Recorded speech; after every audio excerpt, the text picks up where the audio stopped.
Book 3. Mutiny. This is the life I always wanted to have, and never expected to. It came upon me suddenly, when I thought that it would never ever be, just at the point I had given up hope, just at the join at the end of my rope, and misery had made me raise my guard against my dreams ever coming true. This is the life I always dreamed of having, and never ever thought would exist. That the someone I love now loves me back, I feel as proud as a Belobrat.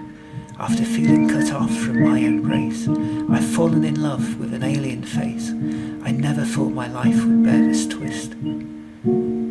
If only I had known when my dreams seemed all over, I needn't have worried quite so much, that I had followed the wrong stars.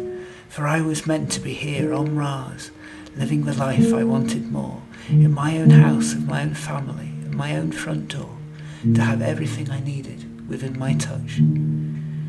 All the bad things that happened don't matter like they did. They seem a distant memory. It was worth all the pain, to find the same and more again. It was worth nearly losing my soul, to have reached my ultimate goal, to love someone the way that they love me.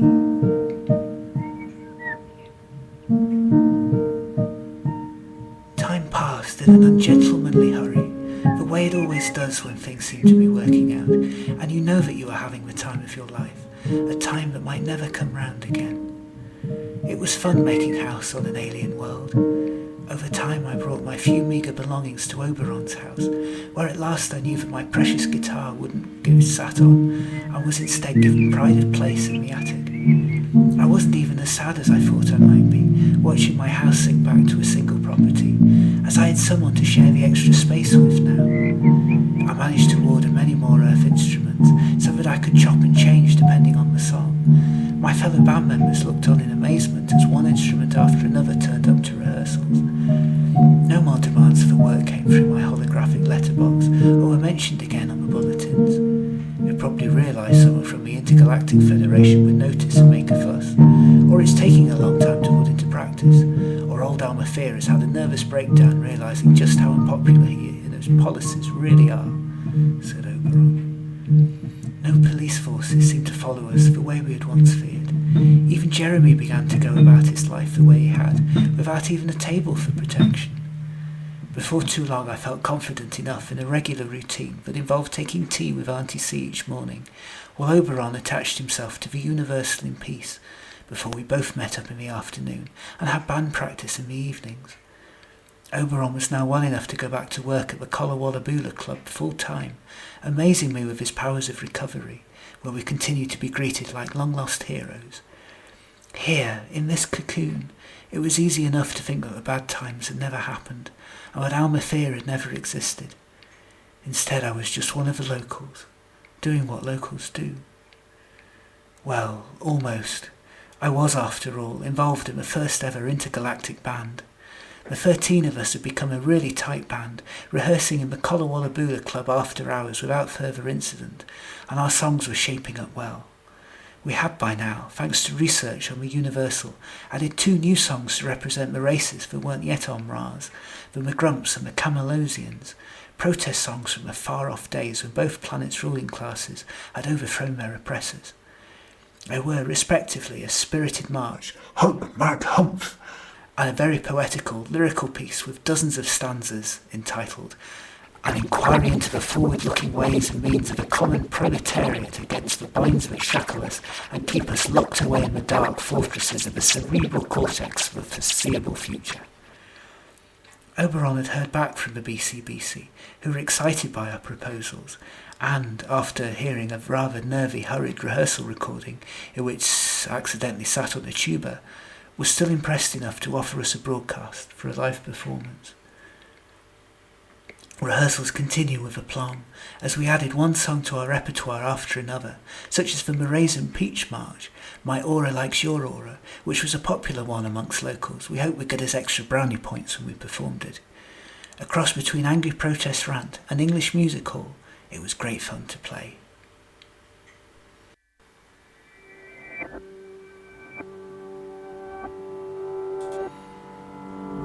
I don't want to bore you, but I really like your aura. In fact, it blew me away. It feels like you stole a little piece of my soul, and our friendship is here to stay. We want peace, and you want peace, and neither of us want to fight. So let's decease. It's not very nice. All we want are our rights.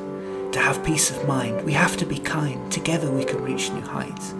Don't call in the army. You know they're all kind of balmy. You know your aura is kind of alright. I like everything about you, except till you invade. Why should there be such little differences between friends? We're both intelligent beings, so I can't believe what I'm seeing. Sometime this nonsense has to end. We hate war, and secretly you hate war, and both of us really want peace. It's the people in charge who are living it large, and we both want them to cease. Let's start a rebellion, never listen to them again. These fat cats are getting too obese. Your aura is great, I like to call you a mate, so why not have a caprice? My aura likes your aura, and we've always liked that who needs speech. This was just what we needed. All of us off-worlders anyway, each of us admitting to the others how nervous we were about the bulletin messages and the possibility of being sent home from what we now considered our real home. Just as the world around us had tried to plunge us into darkness and despair, with the Mrasian government trying to cut us off from the rest of the population, we instead ironically felt our bond to the planet grow stronger, lighting a flame of togetherness that made us all the more determined to stay put for as long as possible. Every night as we played, we shared the hope that if we could get it together and play in harmony despite our many differences in sound and species, then maybe the rest of the universe could get it together on a grander scale too, and things would be alright again. After all, this wasn't like Earth. On Mras, the arts in general, but musicians in particular, were regarded as visionaries and carried more weight. Most professional musicians, artists and writers, I noticed, have the biggest Mrasian houses of all. Of course, the flame would and did flicker, and sometimes went out altogether, usually when something else bad happened on the bulletin messages, such as another announcement about undesirables or impending dire economic failure. After all, the powers that be had far more impact on our world than we ever did on theirs. When we played, though, it was as if they couldn't touch us. It felt so right, so natural, so important that it outweighed any attempts to make us feel unsafe or unwelcome. Instead, we felt as if we had some great secret, the 13 of us, something the rest of the universe didn't know about yet, and that came with power that felt far greater than any of the foul sort our oppressors thought they had. Throughout all of this, Oberon and I grew closer, our lives intertangling like the branches of two very different trees that had somehow been planted on the same ground, growing up from the roots to merge as one. I began to fall in love with his tics, his quirks, his individuality, as the extra time I was spending around Mrasianarts revealed to me just what was Mrasianart behaviour and what was pure Oberon. I fell for his curiosity, his courage, his wisdom, his optimism, his ability to cut through to the heart of the matter and know exactly what was going on. And as with all the best partnerships, having someone I admired take such interest in me only increased my confidence too. The fact that someone so wise and brave should think me clever and strong made me feel as if I actually was all those things, and in turn being around me seemed to free Oberon up from his thoughts and allow him to delve deeper into his feelings, to know that he was worthy of love, and that the fact that he was so different from all of the other Mrasianarts made me love him all the more. In time we both began to think more like the other, becoming a rather great team if I do say so myself. I found it easy to overlook what he thought to be his flaws, such as his clumsiness and his stronger emotions, and taught him to see them as endearing qualities, while in turn he soothed my anxieties and helped my worries. Life would have been perfect, if not for the constant buzzes from the daily bulletins, reminding us with a start that our future was not ours alone to steer. I asked Oberon many times about whether we might switch these daily interruptions into our blissful life off, but he rightly said that he'd rather know what the opposition was thinking, and that he worried things had gone too quiet, and that it must mean they were up to something. Sadly, he was right, and just as I was beginning to relax, one bulletin in particular came as a blow. Due to an alarming report of a number of off-worlder attacks on our state, it has henceforth been decreed that all alien races must learn to use the local language and take a test on the local culture. But that's ridiculous, I said. It's not for lack of translation most of Mras hasn't understood me since I got here. More lack of trying. Oberon turned the broadcast off with a guttural cry. Gadzooks! Honestly, the Mechion translator circuit's worked perfectly. I've never had to ask you to repeat or explain yourself, and I so often have to do that with my own kind. And truly, you understand Mrasianart culture a lot better than any of my peers ever did. Why can't they let us be? Or better still, spend this time and effort on helping off-worlders to integrate properly? Oberon looked at me intensely. Because they're scared of you, Eleanor. They don't want you to integrate, really. That sentence was just to make the rest of the world feel better about having you here. If they can't make you go away, then they're going to blame you for everything. You're a convenient bogeyman for Almathea, one that only a handful of us know well enough to be convinced that he's lying. And it's just not fair. Everything you've tried to do to settle him, they've stopped you from doing. I sighed. Well, I'm getting used to these indignities by now, and things have blown over before. You better teach me a bit more Mrasianart culture, though, just in case. There was consternation at the club where we met for our next rehearsal, especially when we were all given dates for when our forthcoming exam might be, and were subsequently told that our links to the Universal had been cut off so that we wouldn't cheat. Even though, in the government's own eyes, it was all meant to be so that we understood and integrated into Mras, in which case cheating was unnecessary, and access to the Universal would surely have helped our cause. I would say we've all fitted in quite well, said Haradoo the Delegat. I mean, it's amazing how much of the culture of the place you pick up without even necessarily knowing you're doing it. Agreed, said Zzz. I probably know more about Mras than I do about my home Ducius Minor, not least because nothing of interest ever happened on Ducius Minor. How can they expect us to work and revise all at once? Asked Jeremy. Obviously one of those things is going to suffer. Because they want you to fail, said Oberon. But you're not going to. You already know more Mras songs than most Mrasianarts do, and we're going to work together on the culture part too. I've always said there aren't enough hours in the day to learn everything that needs to be learned, but we're going to give it a darn good try. It's outrageous, said Auntie C. Disgraceful, shameful, shocking, contemptible, despicable, appalling, reprehensible, scandalous, dreadful, calamitous. If it wasn't for the rest of you, my dears, I would flee this planet right now and make my home elsewhere.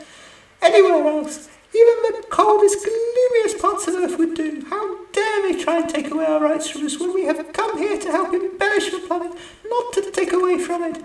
I know all 10 of our planets have some history of being unwelcome to somebody at some time in their history, but that's just growing pains before we learn to become adult and accepting and tolerant to people who don't think like us or live life the way we do. I certainly never, ever,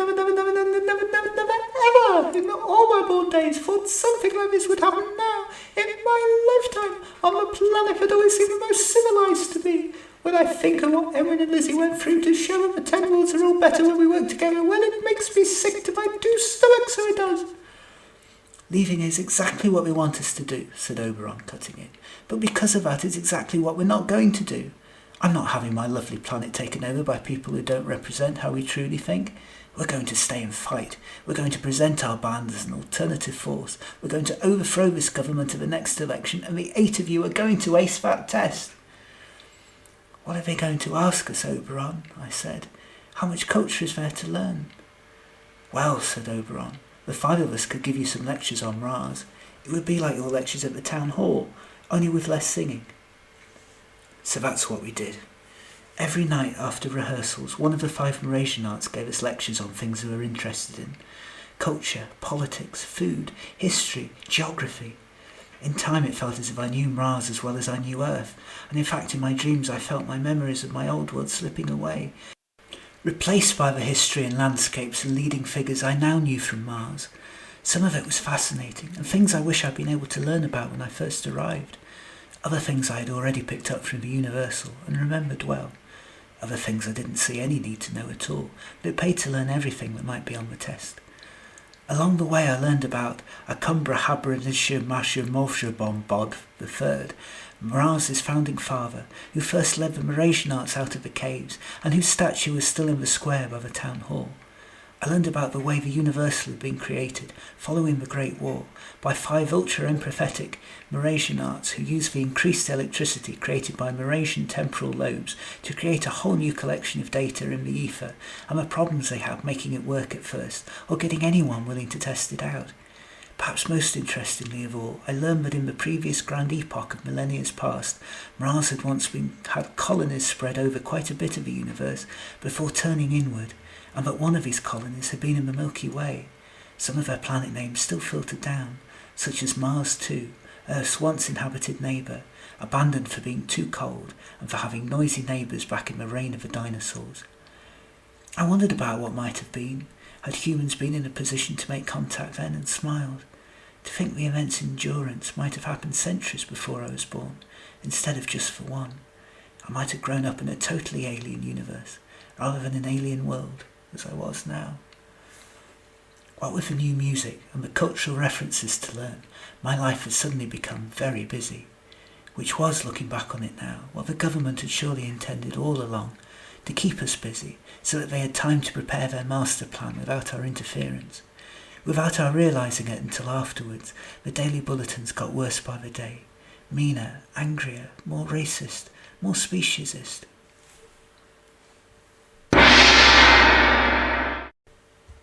From now on, off-worlders are no longer to be able to accept high-tier jobs on Mars. No off-worlders may represent or treat on-worlders in terms of law or medicine.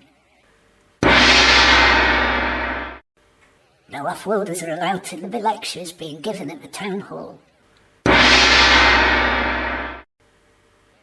Off-worlders may no longer be considered full citizens and do not have access to local benefits. Money made by off-worlders may no longer be sent home to their own planet but must stay in the local economy. Tellers are no longer able to serve off-worlders. Both before and after the cultural test, off-worlders are no longer able to access the Universal, whose files on all off-worlders will be kept up to date by officials. Any correspondence to and from other planets will be carefully monitored by one of our officials and potentially censored under new anti-terrorist laws.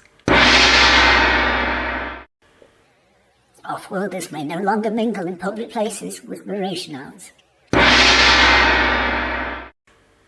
Work production rates have been increased. Gradually we stopped talking to anyone outside our bubble of 13, and soon felt ourselves closed off from our brethren. It was, ironically, yet deliberately, the very opposite of the effect these rules were supposed to encourage. We'd stopped integrating, and now found ourselves on the outside, a fringe movement too small to supposedly do anything to rock the establishment. However, we still had a couple of aces up our wings. Everything the Mracism party had been doing had been designed to harass us and set everyone on Mras against us. What they didn't want was any sign of what they were doing to reach anyone outside Mras. We still had our broadcaster come on the BCBC, and we had news that a Belobrat ambassador from the Intergalactic Peace Federation had been concerned enough by Oberon's U-mail to arrange to see us. We also knew that thanks to the way the Mrasian political system was run, that there would be another election very soon, and both events would have come to pass by then, before any more damage could be done. The question all 13 of us asked silently, though, was whether we would be in time, and not even the Universal we had restricted access to, nor the best teller on the planet, could give us an answer to that.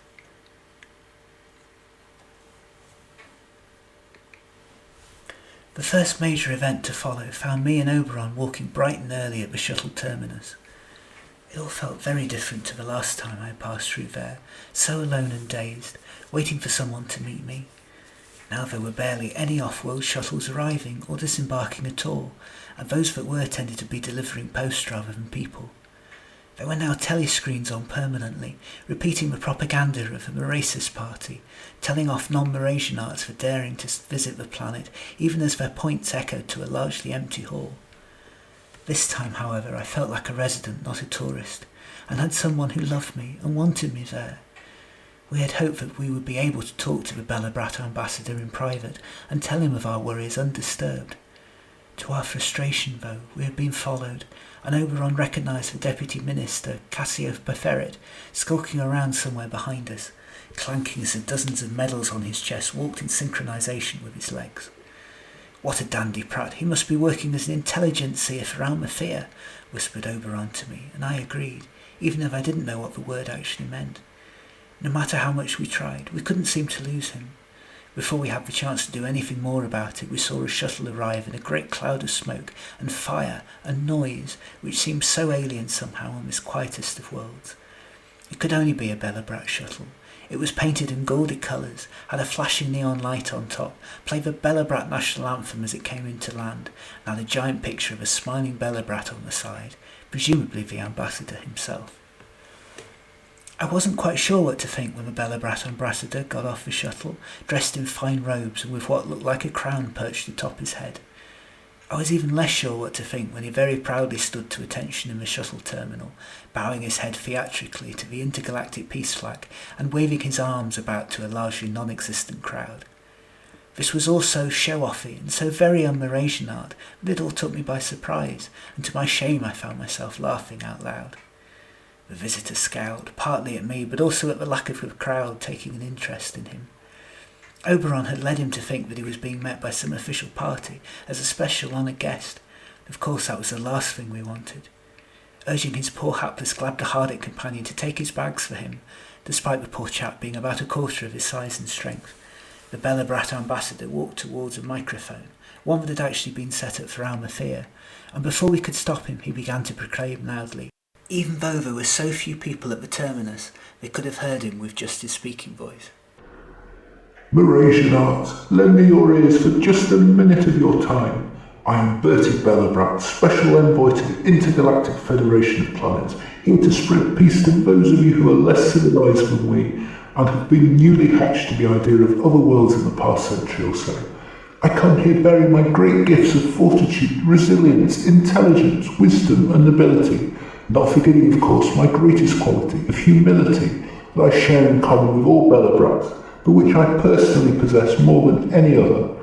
I come here so that all of you junior planets may yet learn to enjoy the fruits of your labours the way we Belobrats have done. Many light years have I travelled to bestow unto you all that is great and good about the international way of life. Don't be a stranger. I have much wisdom to pass on, and even though there are many millions of you on this planet, I know there is plenty enough wisdom to go round to all of you, for a Belobrat never stands as tall as he does when stooping to help a lesser species. I bid you all many felicitations, and take my leave of you. At this you could hear Bertie taking his leave of the Tannoy, but still muttering to his aide who was standing nearby with a camera. I hope you caught my good side, or at least my better side. All my sides are good, of course. After my faux pas earlier, I had been doing well to keep a straight face through this speech, but it was seeing Oberon's look of astonishment that set off the fit of the giggles truly improperly. "I'm not sure how much help he is going to be to us, honestly." "Me neither," I replied, "but we have to try." "I think the next bit might be better coming from you," said Oberon. "You are the off-worlder here after all." I wasn't sure about that, but all the same I ran after Bertie, trying to catch hold of one of his arms. "Please, sir, I am the human who requested your services, and this is for Mrasianart," I said grandly, aware that we had to stop Bertie ending up with Cassiopeia. "May I have a word with you at your convenience, away from the official welcoming committee?" Cassiopeia tried to walk towards us, but Bertie stopped him with a hand, beamed, and brought out a notebook from his top pocket and a ruler-coloured pen. My dear child, of course I'll be honoured to give you my autograph. It is a very special kind of autograph after all, and takes a special sort of coordination and skill to provide for you, signed as it is consecutively by all four arms, and virtually impossible to forge anywhere in the universe. That is, after all, necessary when you work at a job as difficult and as challenging as my own. It does seem an awful long way to come just for an autograph request, though. I mean, you could have come to visit me. "Oh," I said, downcast at the way this was going. "Well, thank you. I'll be sure to treasure it, but what I actually wanted was to see you about a private matter." My dear, said Bertie, beaming even harder. you're wondering if you can bask in my company over a spot of luncheon, but of course the honour would be all mine. Well, a tiny part anyway, most of the honour being yours, naturally. Anywhere will do, I said quickly, noticing Cassiopeia Ferret prick his ears up at this, as long as it's private. Of course, just give me a few minutes to get settled in with my things. I presume there is a nice large palace waiting for me somewhere. If you could show me the way, my dear. I must admit at being rather caught aback at not being met by any officials. After all, it's not every day a Belobrat arrives on an alien planet. I hadn't the heart to tell Bertie that there were 5 or so Belobrats already living here on Mras, all of them convinced that they were more special than their neighbours. Cassiopeia Ferret tried again to steer Bertie away from us, but was again waved away with a wing by perhaps the only species more full of themselves than the Mrasis party. All in good time, sir. I am here on a private matter, and once I have dealt with it, in what I am certain will be no time at all, I will go through the customary greetings on this planet. For now, though, this daughter of Earth awaits, and Belobrats are never one to turn down damsels in distress. Why, I remember the time. Looking smugly behind me, I walked Bertie off to our house, with Oberon holding his other arm, knowing that Cassiopeia Ferret wouldn't dare do anything to us so openly, while Bertie did his best to both affect modesty and make sure that the handful of Mrasianart holograph takers at the terminus got his good side. You see, I said after showing Bertie around our home and providing him with the best Clandusprod tea I had left, it's about Almathea. Ah, yes, a fine leader, my dear. He had the brilliance of asking me to come personally to oversee the intergalactic business on this planet a few weeks ago, even though I was not in truth a candidate that was expected to come. I am, you see, still young for a Belobrat, and still learning some of the tricks of the trade, though naturally Almathea must have seen some of my inherent genius at asking for me personally. I cut him off as quickly as I could, handing him a list Oberon and I had put together. Well, I'm not so sure he is. A fine leader, I mean. He's outlawed all outsiders having jobs except the ones he forces us to have. He's made us sit cultural tests, stirs resentment and hatred in his telescreen bulletins, has filled the universal with lies and looked the other way when my boyfriend got beaten up. Here are some of the speeches he has been making. As a new citizen of this planet, I have to say I find him quite speciesist. Bertie looked doubtful, so Oberon spoke up for me. Usually we like to think of ourselves as a highly evolved and open planet, sir, one that we would be proud to share with any species that wanted to share in what we had to offer. But in all my years of living, and all of our recorded history, we have never had a leader like this one. He scares me. All his speeches are inciting more and more intolerance, and, well, we just don't know what he's going to do next. My friends are scared for their lives, sir, quite genuinely. Bertie looked thoughtful. Integration is always a sensitive matter. Not for Belobrats, of course. We are experts of diplomacy, and we're the first to welcome our Camalosian neighbours, and then other younger, less experienced species with open wings. But it is true that not every species is as advanced as us. I would like to view this recording, if I may. Oberon nodded and put it on for him. It contained the last 10 speeches we had managed to download from the Universal before it became barred to households with off-worlders in them. Bertie looked sullen. These are serious complaints indeed, He said. Ones I will have to run past my colleagues on the Transgalactic Council. But can you do anything? Asked Oberon. We need your help urgently. Most of the Mrasianarts don't seem to mind, Observed Bertie. They looked quite happy when they came out to meet me, although I do have that effect on species personally. It is true. With respect, Ambassador, I said, I don't think the Mrasianarts quite realise what's going on, because they've never seen anything like this before. I'm from Earth, though, where dictators are plentiful, and I've seen Almathea's type before, doing something bad while pretending to do something good. Most Mrasianarts are so honest, they don't recognise what's happening. So what can you do, to make sure we don't get hurt? Oberon asked again. Bertie scratched his long ears thoughtfully. I think the best thing I can do is form a committee to look into this. Perhaps they can form a subcommittee, who will all give me various suggestions, which will be whittled down at the next intergalactic meeting. And how long will that take? I asked. Oh, Said Bertie. about a decade, I should think. Earth time. 10 years, said Oberon. That's no good. We're scared for our lives now. Maybe this calls for a debate, Said Bertie. of all the intergalactic councils. Of course, it will take a while to get our diaries to match up. How does next century sound? Not likely, I said. Some of us off-worlders might well be dead by then. I forget you are such a short-lived species, unlike our own eternity-tapping evolved selves. Well, said Bertie. the other thing we could do is open an inquiry and rush the report through great speed. How does 8 years sound to you? No, no, no, I said. We need help now, desperately. Showing your bruises, Oberon, which she did. This is what they are doing to those who stand up to those in power. Bertie looked thoughtful. I could start a fundraising campaign called Anti-Racism, which would outline the values we expect every planet to abide by. A sort of unsigned, unofficial contract. A contract, I blurted. We're in fear of our lives, and you want the President to fill out a contract? He'll just break it the way he does everything else. Of course, it doesn't have to be a written contract, said Bertie. It could be a verbal agreement. It's up to you. But what about the Intergalactic Fund? Asked Oberon. What is it for, if not to help people like ourselves? Bertie shifted in his seat uncomfortably. Well, it would not be a false statement to point out how many Belobrats are in the Intergalactic Peace Federation, given that it is, after all, our idea, and established on our own planet. And it would not be an entirely false statement to point out that a lot of us do like cakes. And it would not be entirely wrong of you to point out that Belobrats do better work on full stomachs. And it would not be an altogether erroneous assumption that a lot of said Belobrats have eaten said cakes using said funds.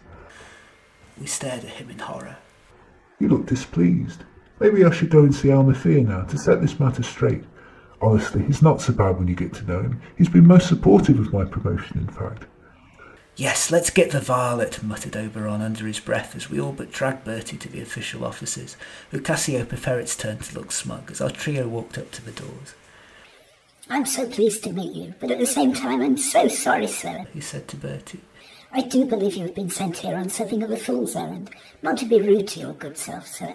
You see, these two are known to us as troublemakers who have been disturbing the peace and getting involved in fights and all sorts. President Almathea is so pleased you've come, though. He's even laid on some of those special Belobrat cakes he knows you like so much. Please let us through, said Oberon. I would so dearly like to speak to our Grand Leader face to face. Not a chance, said Cassiopeia Ferret. Fraternises with off-worlders are barred for health and safety. Well, said Bertie thoughtfully. Normally I pride myself on seeing through erroneous motives, but on this occasion it could be that due to the shuttle lag and so on, that I am not at the peak of my current faculties. Lead on. And before I or Oberon could stop him, he walked with Cassiopeia Ferret while we glumly watched him go, before being moved on by an armed guard. But why hasn't he noticed something's wrong, said Oberon. I mean, even the idea of an armed guard a few months ago would have seemed so out of place. I don't think our beloved ambassador is all there, I add miserably, as we fill our time sitting at the park close to the government offices, giving each other glum looks and staring up at the office windows, hoping still for an explosion of rage from the building that never came. Finally Bertie made his way down the steps to us, Cassiopeia Ferret at his side. This way to your palace, the deputy said. 1 minute, fine fellow, said Bertie. I must have a talk with these two, given that they brought me all the way out here on what appears to be something of a wild algebra chase. I've had a lovely long talk with Almathea, who has, of course, refuted all of your claims. I bet he did, said Oberon darkly. Such a nice man. Nice cakes, too. You are lucky to call this planet your home. But we won't be calling it home for much longer if he gets his way, I almost screamed at him, but Bertie wasn't listening.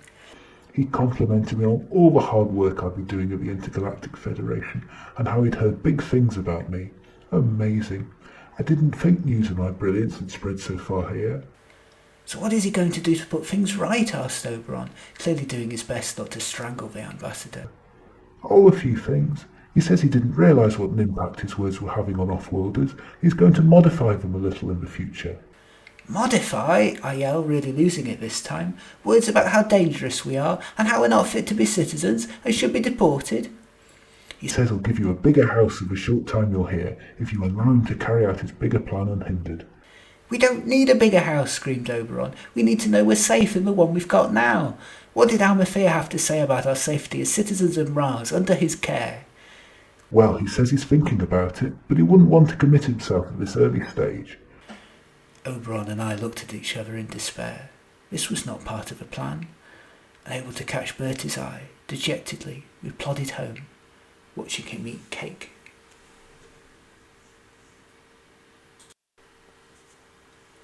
A day later we found ourselves gathered at the shuttle terminus again, forlornly watching Bertie bid goodbye. We'd hoped that by appearing together this time, our intrepid band of 13, we might get him better to understand what things are really like on this planet. Auntie C alone we thought would be useful, and at our urging she indeed walked up to Bertie and started one of her usual monologues. "Now listen here, Mr. Peace Delegate. Taking the side of the presence isn't what I call being peaceful. Why, back on Cigarettes Free we'd have shown you what trading with the enemy gets you. A week in a cave without sunlight, that's what!" However, I don't think he truly noticed. What with Cassiopeia Ferret still standing at his shoulder, and a big crowd summoned on the Universal to give him a proper send-off, the best we could do was be given yet another copy of his autograph. Even the presence of Brenda didn't seem to do much, Bertie flashing her a smile and congratulating her on her choice of homeworld. "Thank you for inviting me to this delightful civilised planet," Bertie said when he recognised us, above our screams of protest. "I have ordered lots of cakes to follow when I get home. What a good, fulfilling day's work it's been." With that, Bertie turned and walked grandly up the steps of his shuttle, before turning round and serenading the planet with one last speech. "Friends, I have had a wonderful time on Mras, and will certainly be recommending the local cuisine to my fellow delegates when I get back home. Though only a junior diplomat, it is my very great honour to have extended the wing of friendship between our two magnificent organisations, and I will indeed be putting into place many of the things that we have discussed, and the issues that have been raised between us in our highly productive meetings. This piece of paper," Bertie said as he waved it in our faces, turning to make sure that the holographic reporters from the Daily Planet found his good side once more, "is proof that we will look into your complaints of unfair competition and sabotage from the inside by off-worlders. Rest assured everything that can be done will be done, henceforth. Eventually." So saying, Bertie turned his back on us and morphed through the door of the shuttle, never to be seen on Mras again, taking our greatest source of hope with him. If I hadn't known Mrasianarts as well as I did, I would have said Cassiopeia Ferret was almost gloating as he followed our band of 13 out of the terminus, and I tried not to cry. Well, so much for appealing to those in power. That Belobrat's turned crapulous on us and stuffed his fat egotistical face, said Oberon, almost to himself. "I much prefer Brenda, as Belobrats go," I agreed. "It looks as if it is really all down to us now," said Oberon sadly.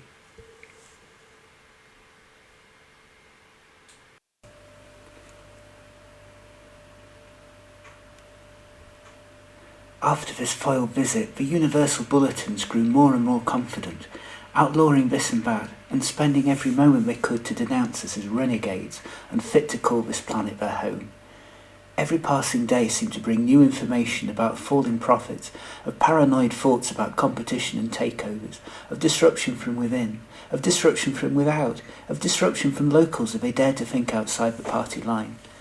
It seemed the antithesis of the Mras I had read about and all too briefly experienced, as this brave, forward-thinking, future-seeking, information-gathering world became smaller and smaller, cut off from the rest of the universe, bit by bit. Everything that had gone wrong, however small, was blamed on us. The failed delivery of yoga mats manufactured on Ducius, a minor setback with a percolator, food generators that temporarily made vegetables actually taste like vegetables instead of chocolate.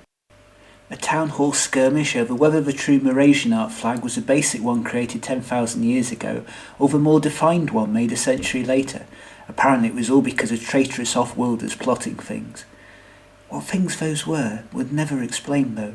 It was all just part of a narrative that didn't really exist, and nobody ever seemed to question. It was sad to see even the Mrasianarts, who had been friendly to me since arriving on the planet, now looking at me as blankly as they could, or backing away from me altogether, just in case they were seen, speaking to someone they shouldn't be. It was harder for Oberon, of course. These were his friends, his colleagues, his family, and he had chosen to ignore them and stick by us. The same with the other Mrasianarts in our band, who spoke with sadness at rehearsals that someone or other had blanked them, or refused to serve them, or be seen with them. The 13 of us felt very alone, blamed for the faults of an entire world which had nothing to do with us at all. This battle suddenly felt very one-sided, with our oppressors having access to everybody's homes every day via the Universal, when nobody wanted to talk to us at all. Rehearsals started to go a bit slower as we struggled to get to grips with everything else going on around us, but go ahead they did. We learnt a few more fun songs in those days, including one I particularly liked that Auntie C remembered from her childhood. We are all in the same clan, and really we just want a hug.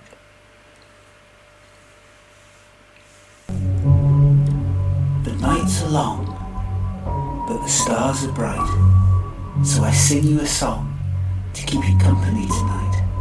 Though amongst the many millions, you can feel so alone. You can ride pillion, all you want, but you're better off at home. I am here though to help you, even though you can't see me, extending a hand across the water, spreading my wings out into space, a hoof print over the sands of time, regardless of species, gender or race. I will soothe your mind from hurt, I will ease your cares, I am your refuge from this mad old universe. All that I have, I will share. The Clandusprod, Belobrat, Mrasian, human, Glabdahardit, Mechion, Camalosian, the Grumpf, Habitat, Dewsbury giant with a frying pan. We all belong to the same clan.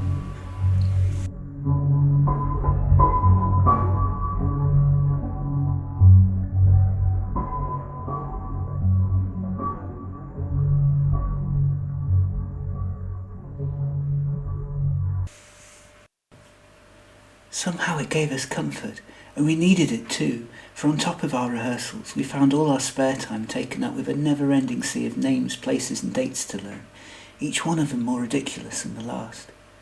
Do we really need to know a list of every general Mras has ever had going back millennia, particularly when you haven't actually had a military for millennia?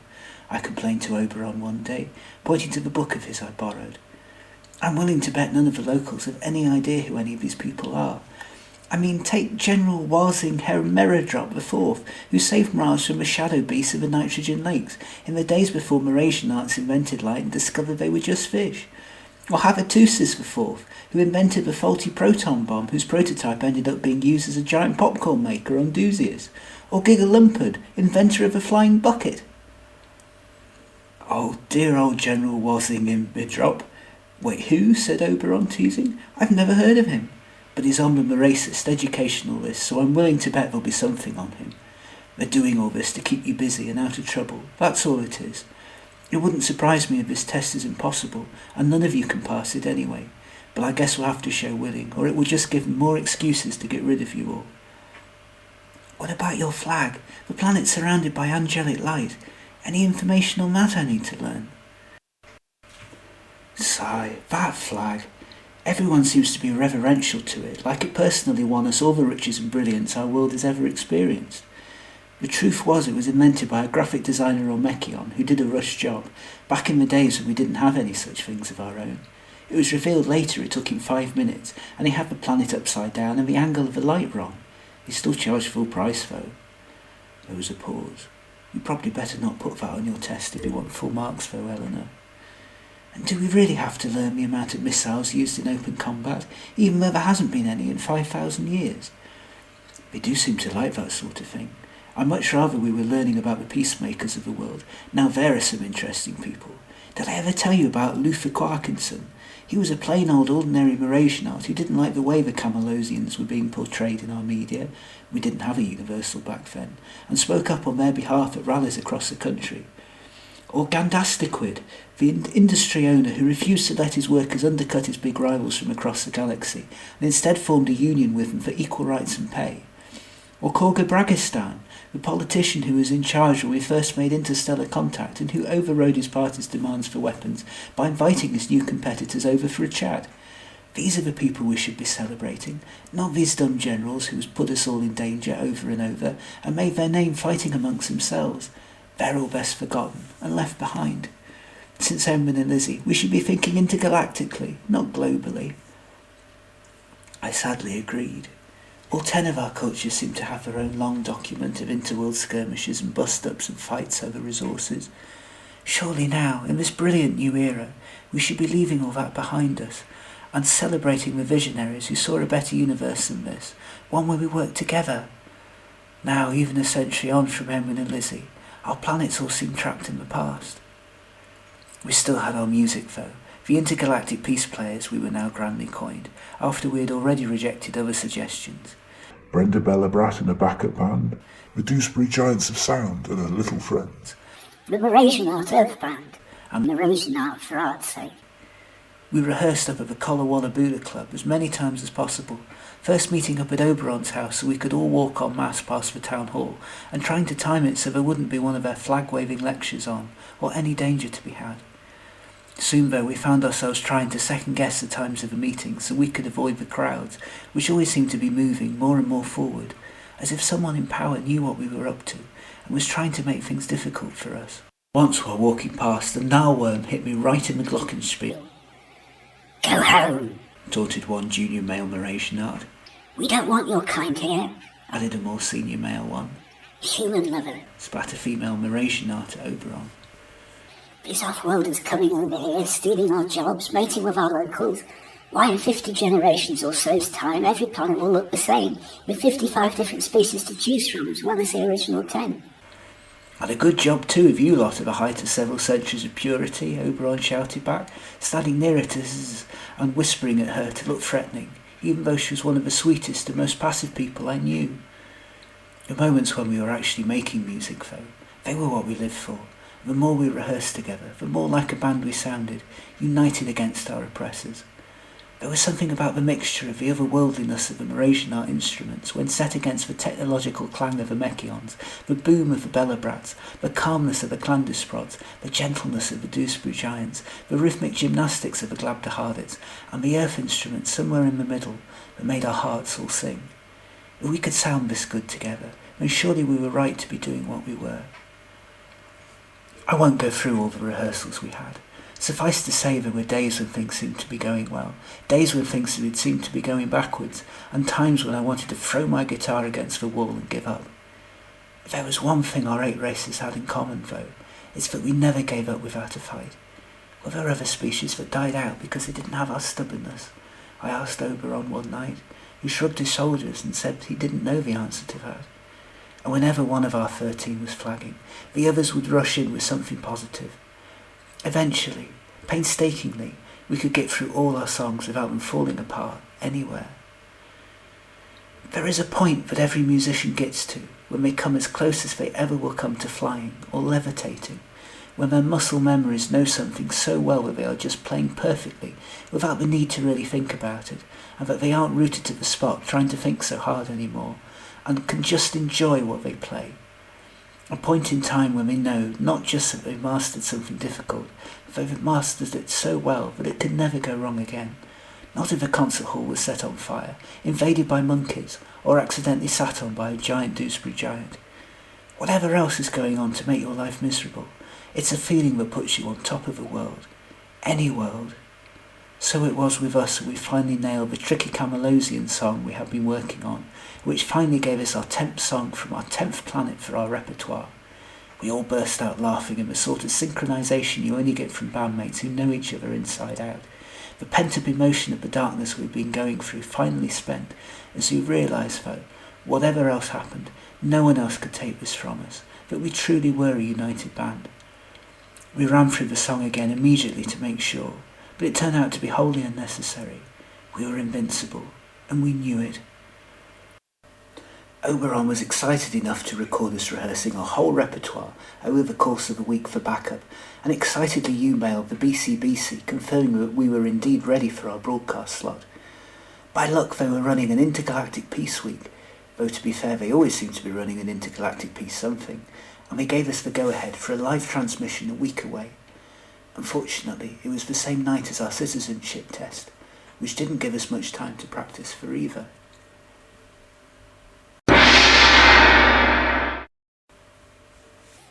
Reminder for off-worlders. Your test is tomorrow. Failure to pass will see you put forward for possible deportation.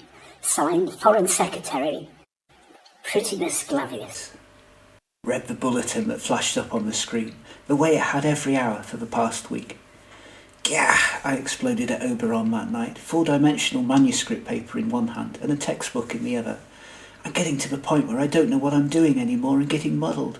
In my last test you gave me, I had General Vahuzelwacky playing the tuba with his nose in the 15th Mrasianart dynasty, and the great gather bands of Mrasianart massives killing people with bagpipes. Do we really have to do with scissors and chess, do you think? Will it really matter? Oberon frowned thoughtfully. I fear any excuse they can think of to get rid of you, they will. But if we perform all right on the broadcast, we'll be heroes, won't we?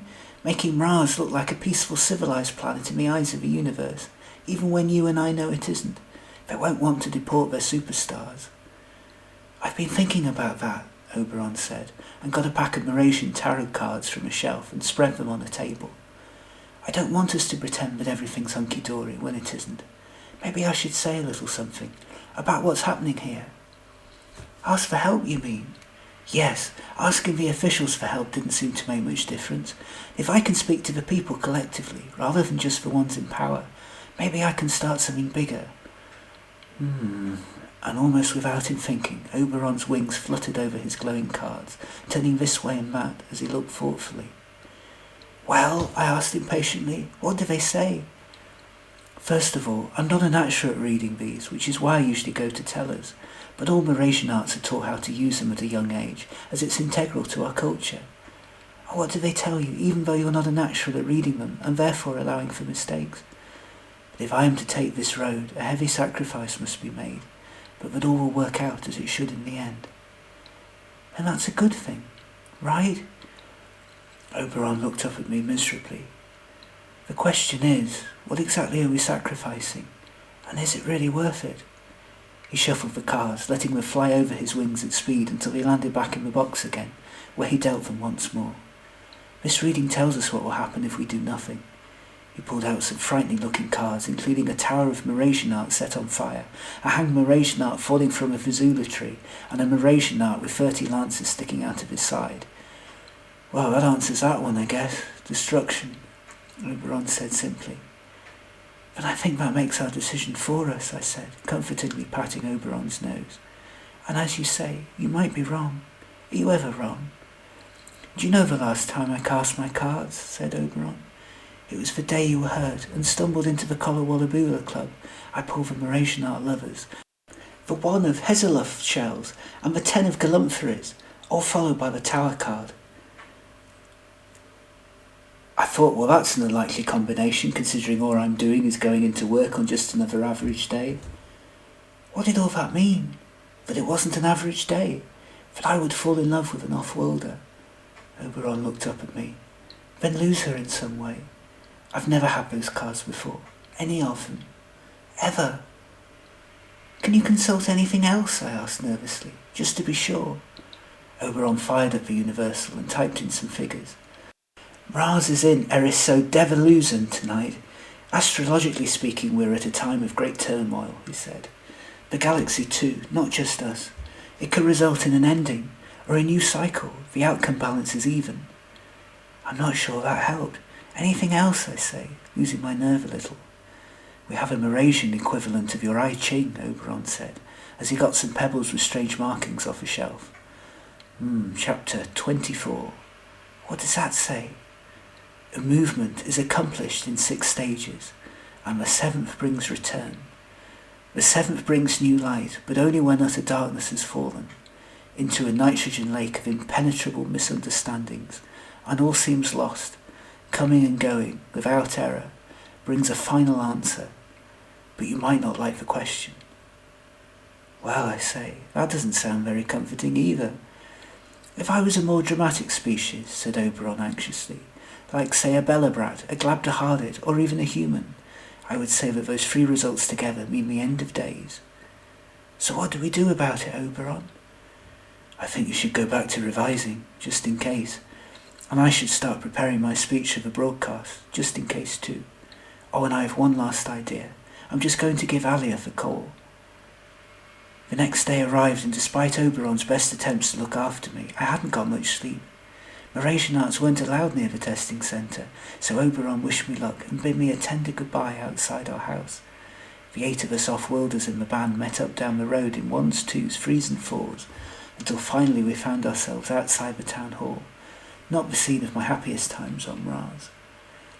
Inside were laid 15 tables, including those of the off-worlders we hadn't met yet, most of whom seemed to be Belobrats, all spaced out in the hall, massively so in the case of his, and with mirrors placed all around our tables, plus a rather moody-looking Mrasianart standing at the front of the room, looking grumpy.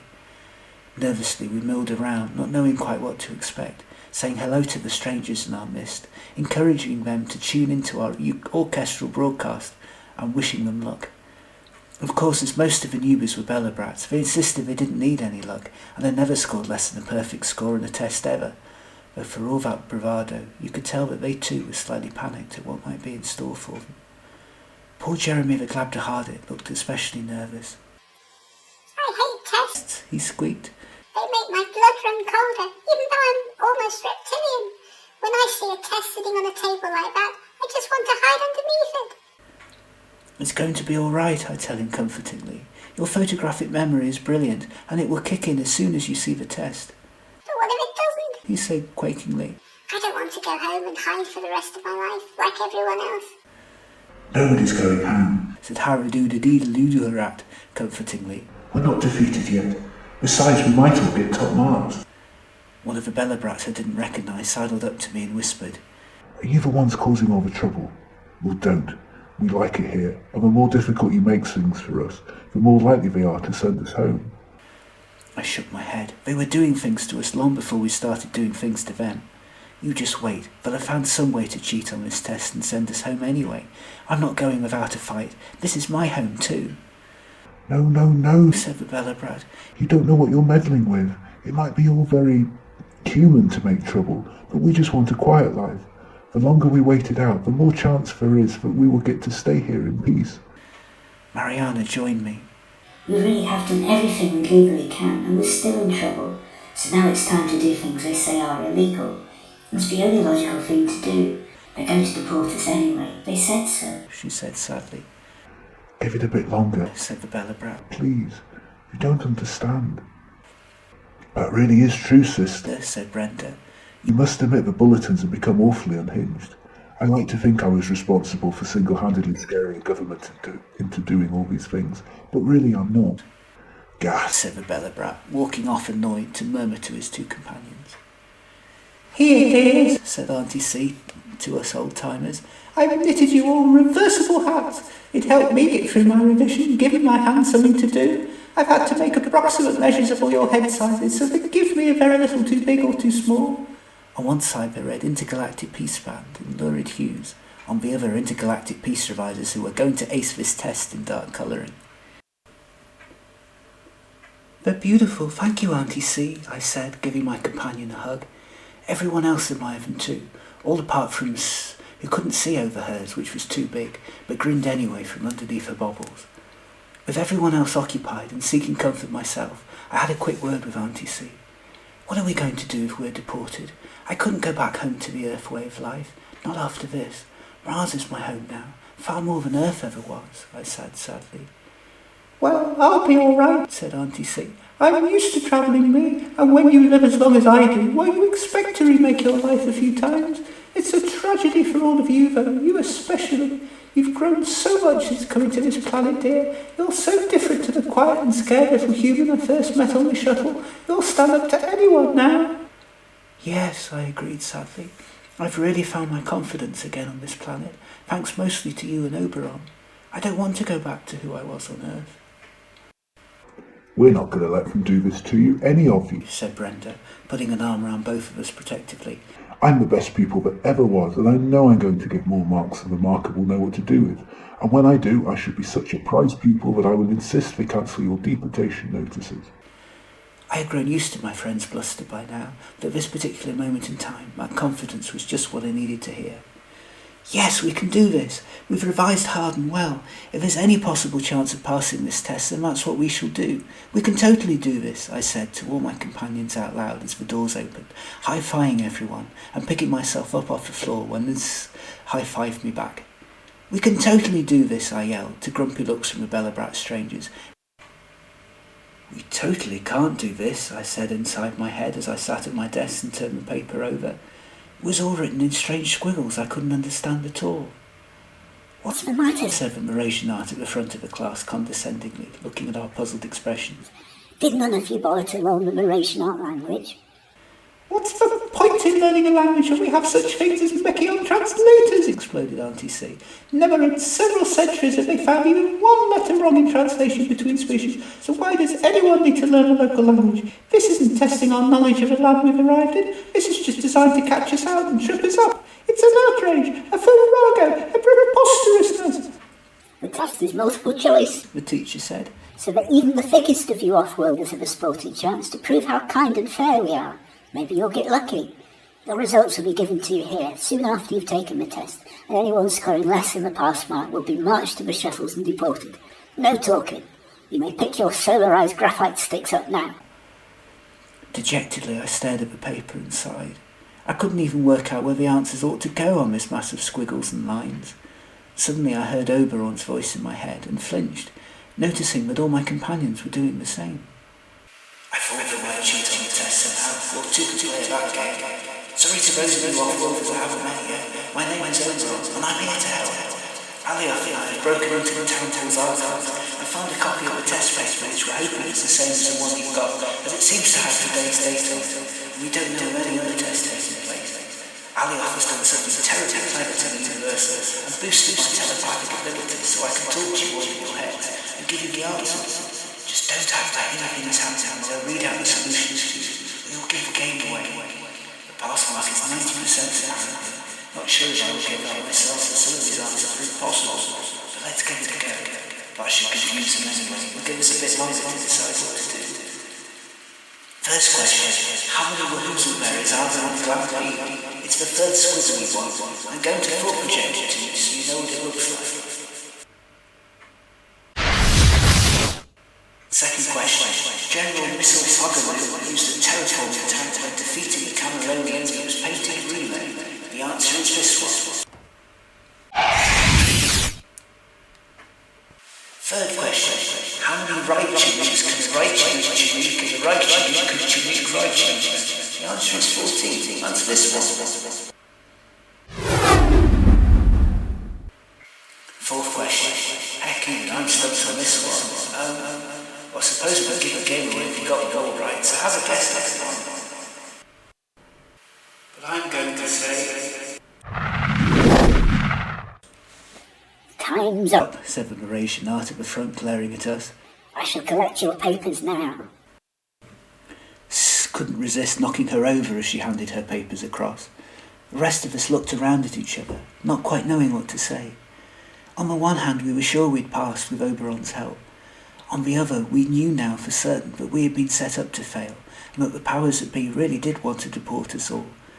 They surely would find any excuse to do so now, whatever test result we got. And if we all passed, then that would just surely make the government more suspicious and push even harder to get rid of us. At least we had bought a bit of time, though. Long enough, perhaps, we hoped, for our broadcast tonight to do some good. The Mrasianart, whom I had really grown to dislike, sat at the front glancing through our papers. Her look was priceless as she stared us up and down, as if trying to look for some way we had been cheating. At one point she got up and walked all the way round our desks, peering under our tables. Are you a glad to have it too? Chirped Jeremy, feeling much braver now. There's run under my table if you want some company. The Mrasianart scowled, a most un-Mrasian-like scowl, and went back to her seat, leafing through our papers again. Eventually she shrugged her shoulders and announced, Everybody's passed. The lowest mark was 92%, the highest 100%. That will be me, said Brenda excitedly. You may all go now. Slowly we trudged outside, being careful not to share what we were all thinking until we were all some way from the town hall, where the other off-worlders, looking puzzled, parted company with us, still scratching their heads. Oberon and Alioth were there waiting for us, trying to look as nonchalantly as they could. I greeted Oberon with a hug, while everyone else crowded around them. That settles it, said Oberon. I was all prepared to let you take the test properly had it been fair, and you'd have been allowed to use your translator circuit, but you were never meant to pass that test. Things are getting serious, and that settles it. We can't afford to waste any more time. I'm making that speech in our broadcast tonight, and telling the universe what's really going on here. There were quakes of dissent, not least from Jeremy, who was terrified of us getting into trouble. So, being the democratic band we were, we took a vote, and decided that Oberon ought to speak. Locking himself away, Oberon sketched out his speech and showed it to all of us in turn for approval. After a few modifications it was ready. But were we brave enough to do this? Looking Jeremy out, I found him under the table quaking, and as the only species able to fit under there too, went to comfort him. I understand why you're worried, Jeremy. I am too. We all are. I'm terrified what the reprisals are going to be, and that I might be sent off home and cut off from everyone here who means so much to me. But I don't see what else we can do. Without taking a stand and letting the universe know what's going on, it's never going to get better. I know that. The Glabdahardin squeaked at me. It's not for me I'm scared, but my planet. You don't know what it's like to have been invaded as many times as we have. I've been told so many stories about what occupation is like. Threats that escalate into violence, that escalate into genocide. I'm sorry, I said, hugging him. I don't know what that's like. Luckily I grew up on the more stable half of Earth, but I read things about the other side, and our own history. The other species here don't understand it, said Jeremy. Their last wars happened millions of years ago, but we are a long-lived species, and for us conquest is very real. I would hate the Mrasianarts to come after us and attack us, or because of something I was a part of. Things are different now, I said. If Mras was to openly attack you, then most, if not all, of the other planets would rush to your aid in defence. It's not like the bad old days. Everyone has allies waiting to pounce if one of us decides to bully the others. I know, squeaked Jeremy. I just had visions of us all being locked up again like last time, of being turned into slaves. What happened to you? I asked him. Who were your invaders? They were a race known as the Violenters, who lived on the other side of our solar system. We drew attention to ourselves in our voyages into space. That's why my own kind was so against me coming to live on Mars, in case we were invaded again. They were big and powerful, brutish sorts, larger than anyone here, even the Dewsbury giants. They plundered our planet for resources. We have a lot of the crystals they use as their currency, so in their terms we were rich, though in our world if you couldn't eat it or sleep on it, we didn't give it much of a value to anything. We would gladly have traded them if anyone had asked, but they didn't. They just pushed right in and took us over. Are they still out there, the Violenters? No, admitted Jeremy. They used up a lot of fuel, and it cost a packet to bring it with them when they invaded us. Our resistance movement realised they were weakening and fought back in the end. They realised it wasn't worth the trouble of hanging around, and they'd taken most of our crystals by then, so they left. I don't think they're around anymore. We think they blew their planet Viola up after fighting amongst themselves. We've never liked to fly over there to see, but when my shuttle took me to Mars the first time, I did see an extra asteroid belt in the solar system that wasn't on our maps. Well, that would be in character. I'm glad they aren't still around now. I can't see them joining a peace band somehow. Poor Jeremy, I can see why you're so scared of this. I can't hate being locked up, squeaked Jeremy, looking anxious. We do anything to avoid it. I won't let that happen to you, I said, hugging him. Nor will any of us here. We're a team now. We have each other's backs. Besides, your resistant movement won in the end. They fought back, even though they were afraid, and pushed the Violenters out. That's exactly what you're doing, Jeremy, just on a different world this time. You're a hero, Jeremy. Jeremy cheered up at this, and even came out from under the table. Oberon mouthing, well done at me. It wasn't just for our sake I was glad I had coaxed him out, though. I had grown fond of the little Glabdahardin. I really admired his courage. For his sake, for all our sakes, this broadcast of ours really needed to work. Maybe it would be the push the universe needed to start being nice to each other again, the breaking point that led us to live together in harmony. Suddenly it felt as if we had to get a lot more right than just playing our notes accurately.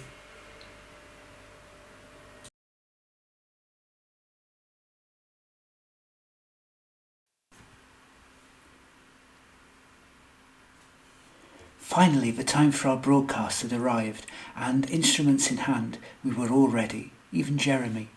We had a bit of an audience too. The Mrasianarts in our group had invited their friends and family for a bit of a party, and Auntie C, of course, knew pretty much everyone on the planet, some of them who were still loyal enough to turn up to cheer her on. While Oberon was busy helping Altair set things up, I had a delightful reunion with his mum, his dad, and his Mrasianart again, and patiently tried to describe what a guitar was. Guitar? Why would you want to do that? Music? Has that hydrobleriac cow been poorly again? I was worried that Numidian might be cross that his rehearsal rooms were always being used, and one of his best waiters in Oberon was always busy, but he'd clearly been placated with the idea of so many people here ordering drinks from him, and indeed I had never seen the club so busy.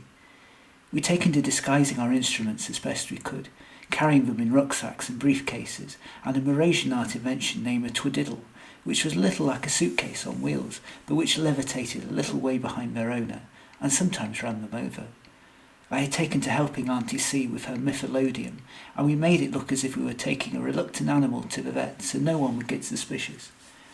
Soon all 13 of us were ready, with Brenda announcing her grand arrival with a drum solo at the door. With time ticking close to our broadcast, we made our farewells to our friends and family, and trooped into the rehearsal room. I got quite a shock when I saw our rehearsal rooms for the first time.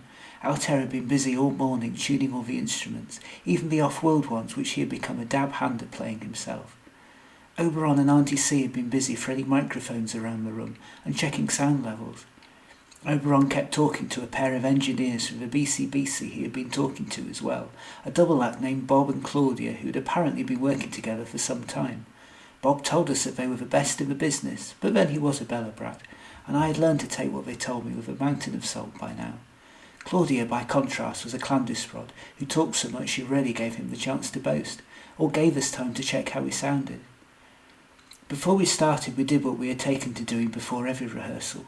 We stood huddled around each other, in our different shapes and sizes, and clutching our very different instruments, and came as close to pressing our foreheads together as we dared, in order to synchronise ourselves as a band. Predictably, as the smallest beings in the group, Zzz would send Jeremy and me flying across the room and apologise, but this too had become part of our ritual, and we had been expecting it, and almost came to enjoy it. In time the announcer, a glabder-hearted named Oliver, was nervously introducing us to the world as the Intergalactic Peace Players, and explaining how the next hour would be a little like the Intergalactic Song Contest, only with bands working together this time, not against each other. "Here we go," whispered Oberon under his breath. "High cock and lorem, everybody." We launched straight into our opening number from the planet Mechion, "Get Away From Me, I'm Contagiously Peaceful." Mariana stepped up to the microphone and sang passionately.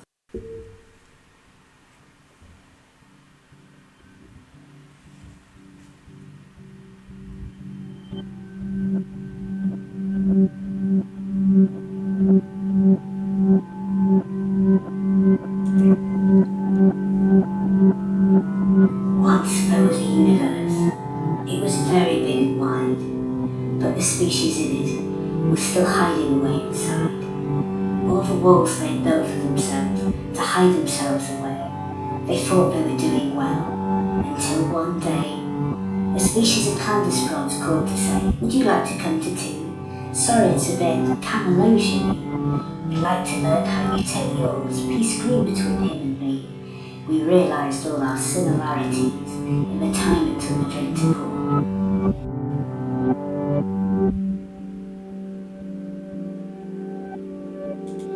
Another species, the Habridats, then called to say, "I would like to pass the time of day and see this fine planet of yours." But rather than go home instead, they took to my bed, and we made friendship through our snores.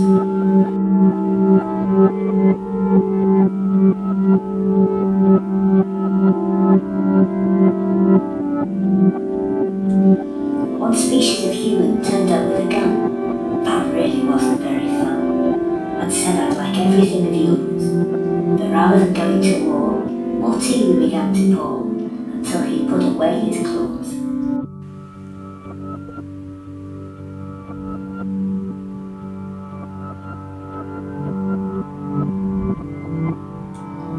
One species of glabder-hearteds turned up asking for aid. We were sad to see him, so afraid, as he said, "I'd really like some help of yours." In return he helped us too, built us a cafe, a statue and a zoo. It's so good to have someone to join the cause.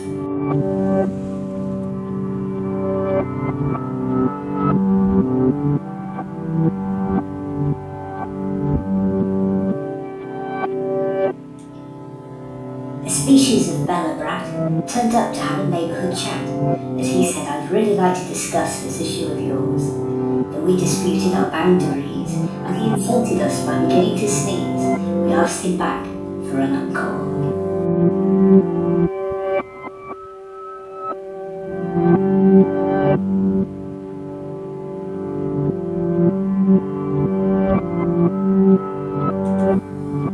Next there was a species of McGrunt, who came for tea and took extra lumps, and said we really like this planet of yours. We explained that it wasn't for sale, but we'd be happy to trade if he was able, and sold him our kitchen chairs and half the floor.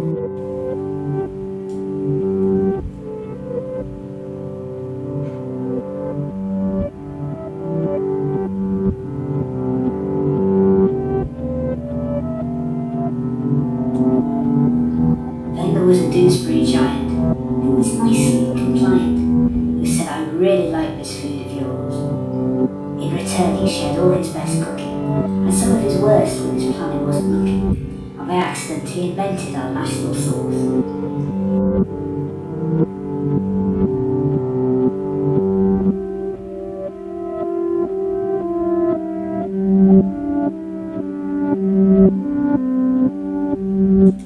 We then took in a Camelothian, who poor thing was nearly frozen. He said I got knocked out of my planet, and I came across yours. We put him carefully by our fire, and in return he helped to grow higher, until in time we all had fought.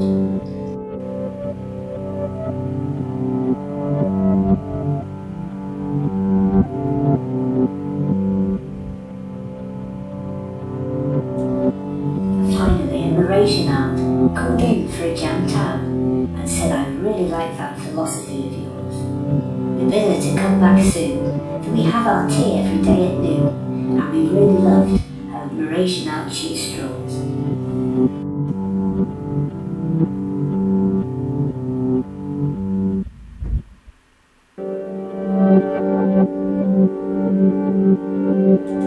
Well, that was a century ago. Our friendships have grown since then, some fast, some slow, and we've helped each other open lots of doors. And if we ever get in a mess, we no longer give in to duress. We just go and ask for help of yours.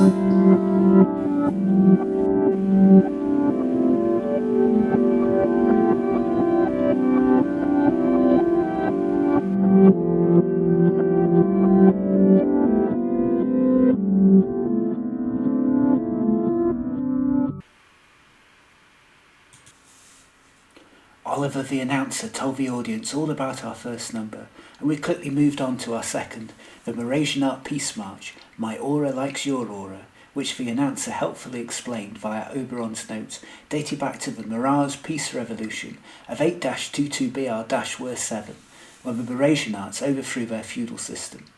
That one was fun and quirky. We then performed the Clandusprods song I had grown so fond of, We All Live in the Same Clan, which was dramatic and expansive, growing with each verse until we hit the life-affirming chorus. Before we could catch our breath, the announcer was already on to the next song, that Belobrat classic, Stop What You're Doing and Listen to Me, as you know in your heart of hearts I'm right.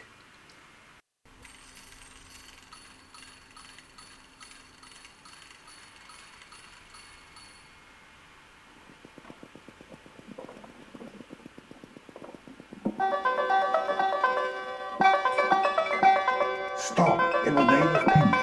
And it's in the name of peace you should go. You've already cried war, and I didn't do it all. I didn't win all those awards for show, you know. Listen to me now, you know I'm right. There really is no need to fight. You're just putting on a show. You can trade what you need. You can do it at speed. Unless you're a species that prefers to take things slow.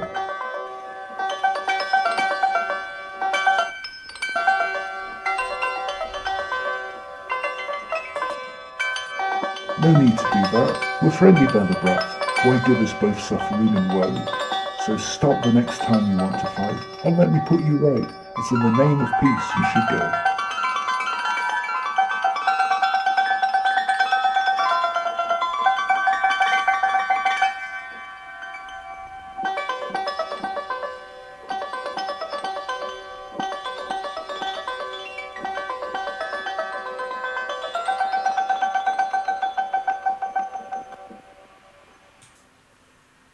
Next came Give Peace a Chance, in much the same arrangement we had in rehearsals, with a brief description that it was written by one of the Earth Beetles, who are thought to have reincarnated many times on all 10 planets at key moments, in order to encourage our evolution as species. I felt really nervous taking my lone lead vocal of the night, and feared I was squeakier than a Glab the Hearted, but listening back to the recordings later, I sounded alright, better than I had imagined. Next up was a Glab the Hearted song, and one of the hardest we had to play, which we'd been struggling to get right, and one that made us all as nervy as Glab the Hardets performing its tricky time signatures. Please don't drop that atomic weapon on me. Go and drop it on yourself. If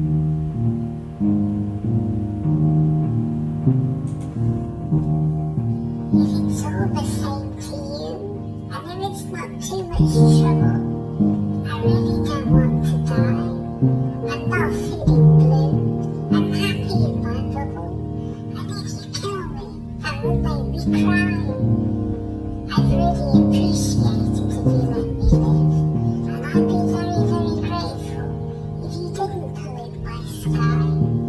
I still feel like I have much to give, and I'm not feeling very hateful, and I just keep asking myself, why? I never did any harm to you, and if I did, I'm sorry. I ask you again with a sigh. I really don't know what to do, and now you're making me worry that we'll both be blown sky high.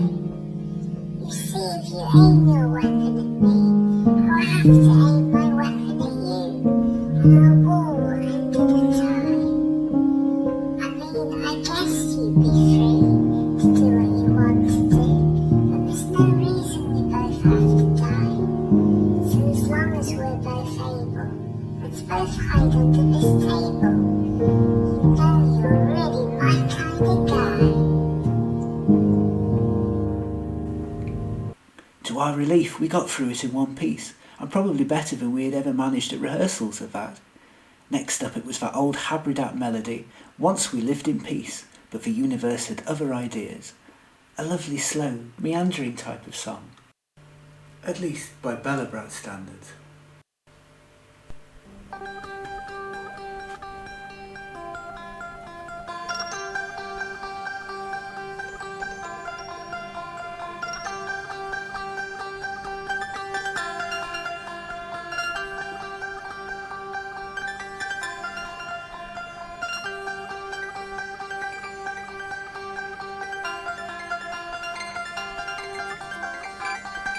So much death, devastation and chaos. I hope it belongs in the past where it should. Lately though I've begun to wonder, everyone's in competition, trying to outmaneuver each other, when really we're in the same contest, dealing with the same problems of death, devastation and chaos. I would like to learn how you overcame yours. I don't want to score points, for life is greater than one. I remember a time when I wasn't scared, when every new face I saw was a potential friend. When the end of days weren't in reach but far away, there's no reason those times won't come again if we all help and put down our flags, and put down our weapons, put down our greed, and let the universe live in peace.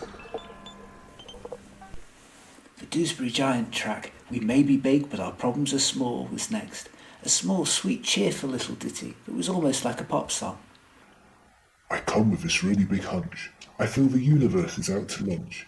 It's there behind me all the time I munch. Or at least that's all I hear on my radio's bandwidth. I don't know why it's treated as some sort of riddle. We don't want to be baked on life's griddle. We are the filling of the universe's middle, and we go together just like a sandwich. So let's get cooking, good looking. Raise our ovens up into the sky and bake together. Raise a toast while eating toast and enjoying the weather. You may be small, but your problems aren't big.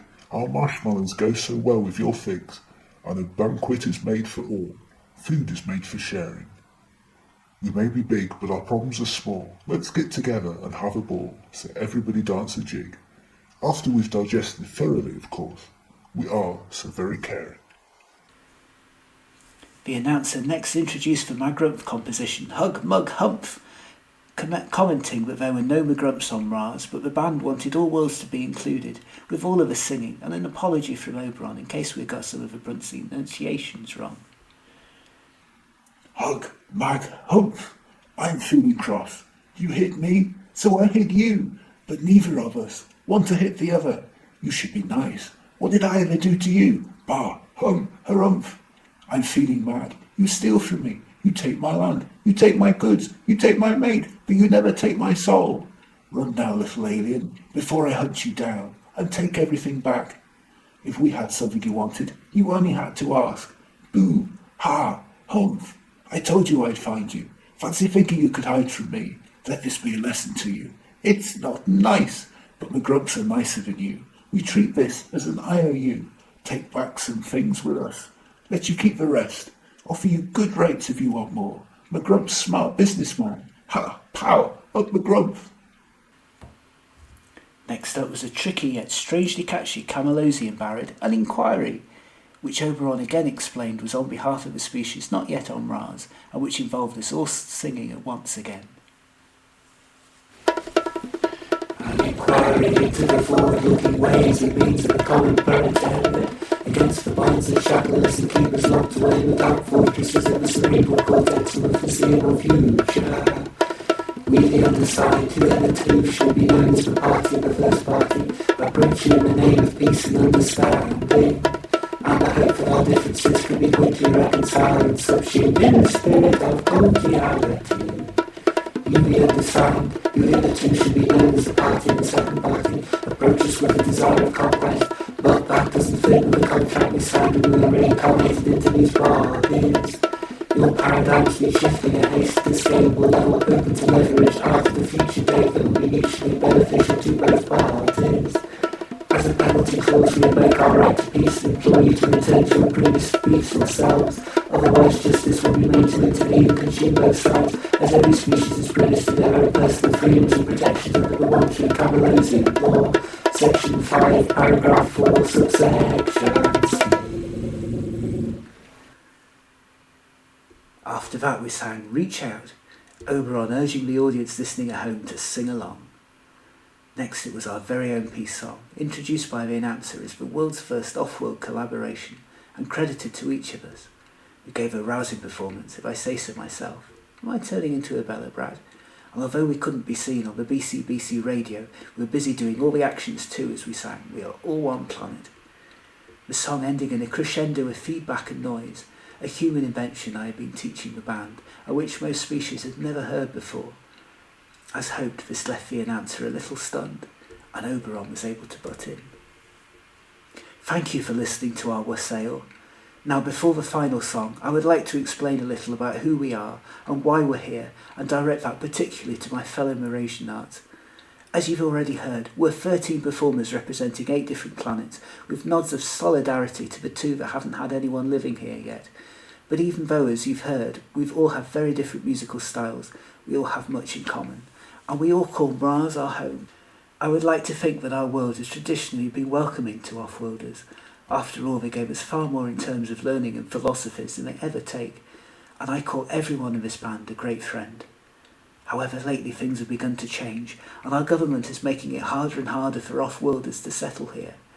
All non-Mrasianarts have been blamed for economic distress that seems made up to me. They've been made to citizen check tests Mrasianarts couldn't pass. They've been forced into jobs that aren't suitable. They've been blamed by this government for all sorts of things they didn't do. They've had things thrown at them and been threatened with violence, while I myself have been attacked. Almathea, our elected official, has even had himself declared king and put an end to our elections. Him and his cronies are trying their hardest to get all off-worlders deported, even those who live at the other end of the galaxy. Please, if you live on Mras, as I know many of your listeners do, then try and think past what the daily bulletins are telling you, and see for yourselves what life is like here for us. And if you're on one of the other 9 worlds, then please, don't let what's happened here happen there. Please take heed of all these songs we've brought you tonight, from all 10 planets, about darker times in our history when peace was something we still had to fight for. We can't slip into old ways now that our species are exploring more and more of the universe. We are all better than that now, and we can be, should be, friends. And if you're in the Intergalactic Federation listening to us, please do something. This is serious. We are all very scared. To all of you, it meseems that ever since Endurance and widespread use of Mechion translator circuits, that ironically we all seem to have stopped listening to each other. The real us, the main population of the 10 planets who just want to live together in harmony. We all seem to have started listening to dictators instead, as they talk to us about competition and jealousy and keeping up with other species. Life isn't like that. It's not a race to conquer others or have what they have, but to make the most out of our existence every day. And to me, to all of us, that means learning from our neighbours and sharing what we have with each other to make life better for everyone. It must have struck you, as it struck me during rehearsals, how similar the message of all 10 planets' protest songs are, even if they all sound very different. We really are very similar under the surface, for all our little quirks, and we live together nicely when we're actually allowed to.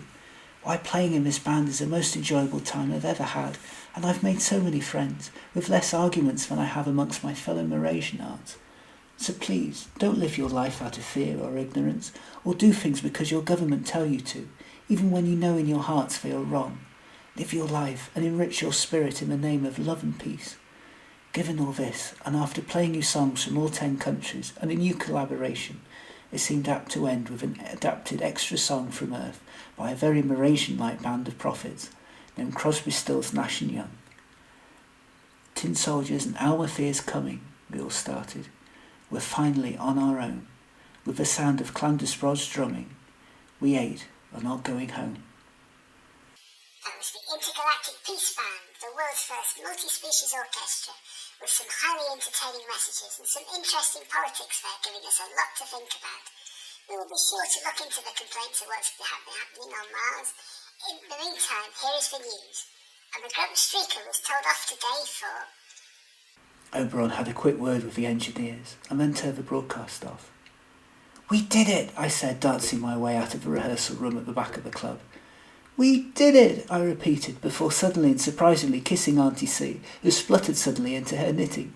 "We really did it," I added for emphasis, as I swung Hadrododa in my arms. "We really did it," I said, before swinging S round the room really fast. Really did it," I beamed at Jeremy, who backed off in alarm at what this crazy human might do next. "Guess what?" said Oberon, appearing over my shoulder. "We did it? We did it." There was much joy and celebration and backslapping that night, and I ended up on the floor several times. Not that I really minded. All that pent-up emotion we had been carrying around for weeks now suddenly exploded in an outpouring of joy. Whatever happened now, at least it felt as if we had more control over our lives, that we had taken some form of rebellion and appealed to the mass public. Who knew too, perhaps, it might work? Could singing a song really change the universe? "Great speech, Oberon," I said, as everyone agreed. Oberon grinned sheepishly. I'd been trying to work out what to say for ages, and half thought they cut our broadcast, to be honest. That's why I left it till near the last song. I couldn't have written it better myself, said Brenda, which I had come to learn was the highest possible praise from a Belobrat.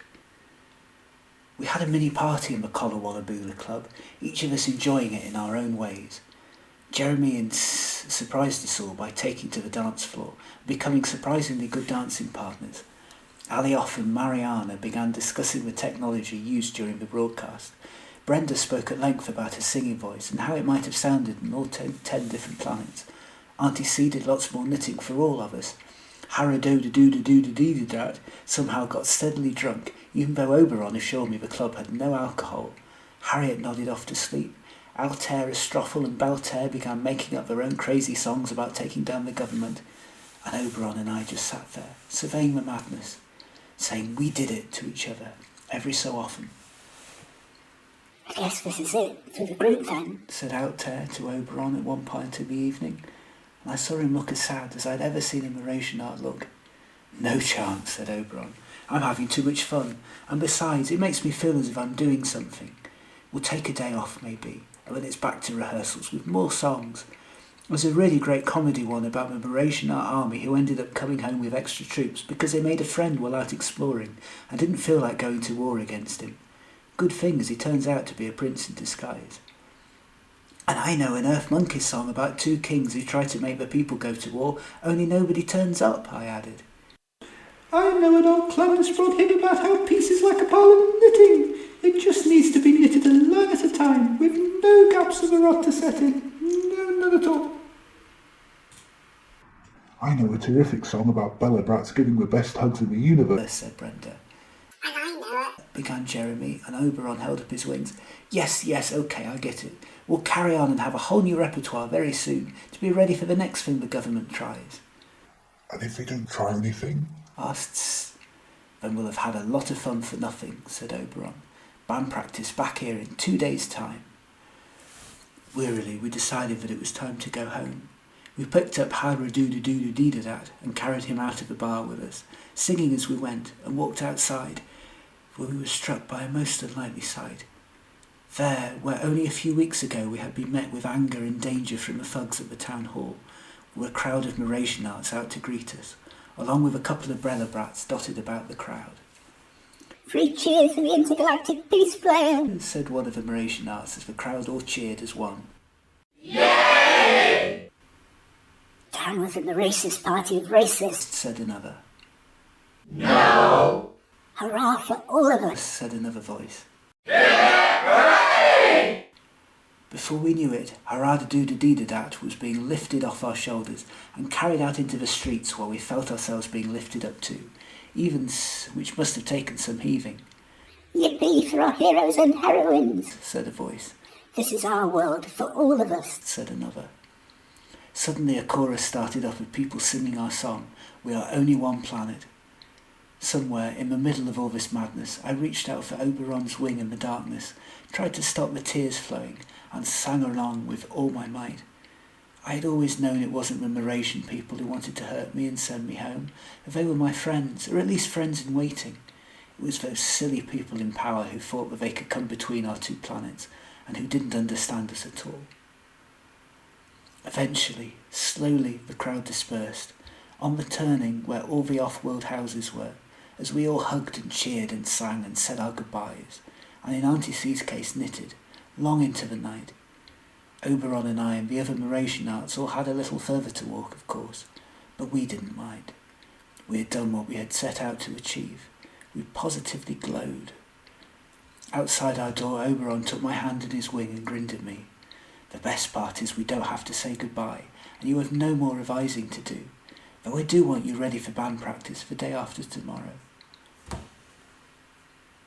Yes, sir, I said, giggling and saluting in the Mrasian way, with my tongue sticking out along with my arms. We really did it. We did, said Oberon. And do you know what's best of all? There must have been, a couple of thousand of people in that crowd. That's about as many votes as the Mrasis won in the election by. There's another one coming up in just a week. If that many people and a few more vote against them, then we'll be safe. There's no way the other party will try to get rid of you all, not after tonight. But will they all vote? I asked. I've seen this happen before on Earth, that people will say something to bolsters, and then vote another way when no one can see them. I'm quite shocked to see that much emotion on the face of Mrasianart, said Oberon. So I'm sure they could be pumped enough to tick a virtual box on the Universal one way or another when the time comes next week. Well, let's hope so anyway. It gives me courage after all. Walking into his house, we heard the familiar sound of the Universal beeping. It was full of congratulatory messages from seemingly everyone Oberon had ever met, and a few he swore he hadn't, but he wanted to congratulate him all the same. As he answered them all, I heard his Mrasian granddare asking him loudly in a voice message, "Very good, son, but why were you singing about yeast? And why were you the Intergalactic Yeast Players?" I leant against him as he replied, dozing off to the sound of his voice and the patter of his wings over keys, as dreams of music and crowds and dancing Glabdahardits and Dewsbury Giants and Clandusprods playing tubas filled the space behind my eyes. Had I ever had a better, more triumphant day? I really didn't want it to end and was glad it carried on in my crazy, cacophonic dreams.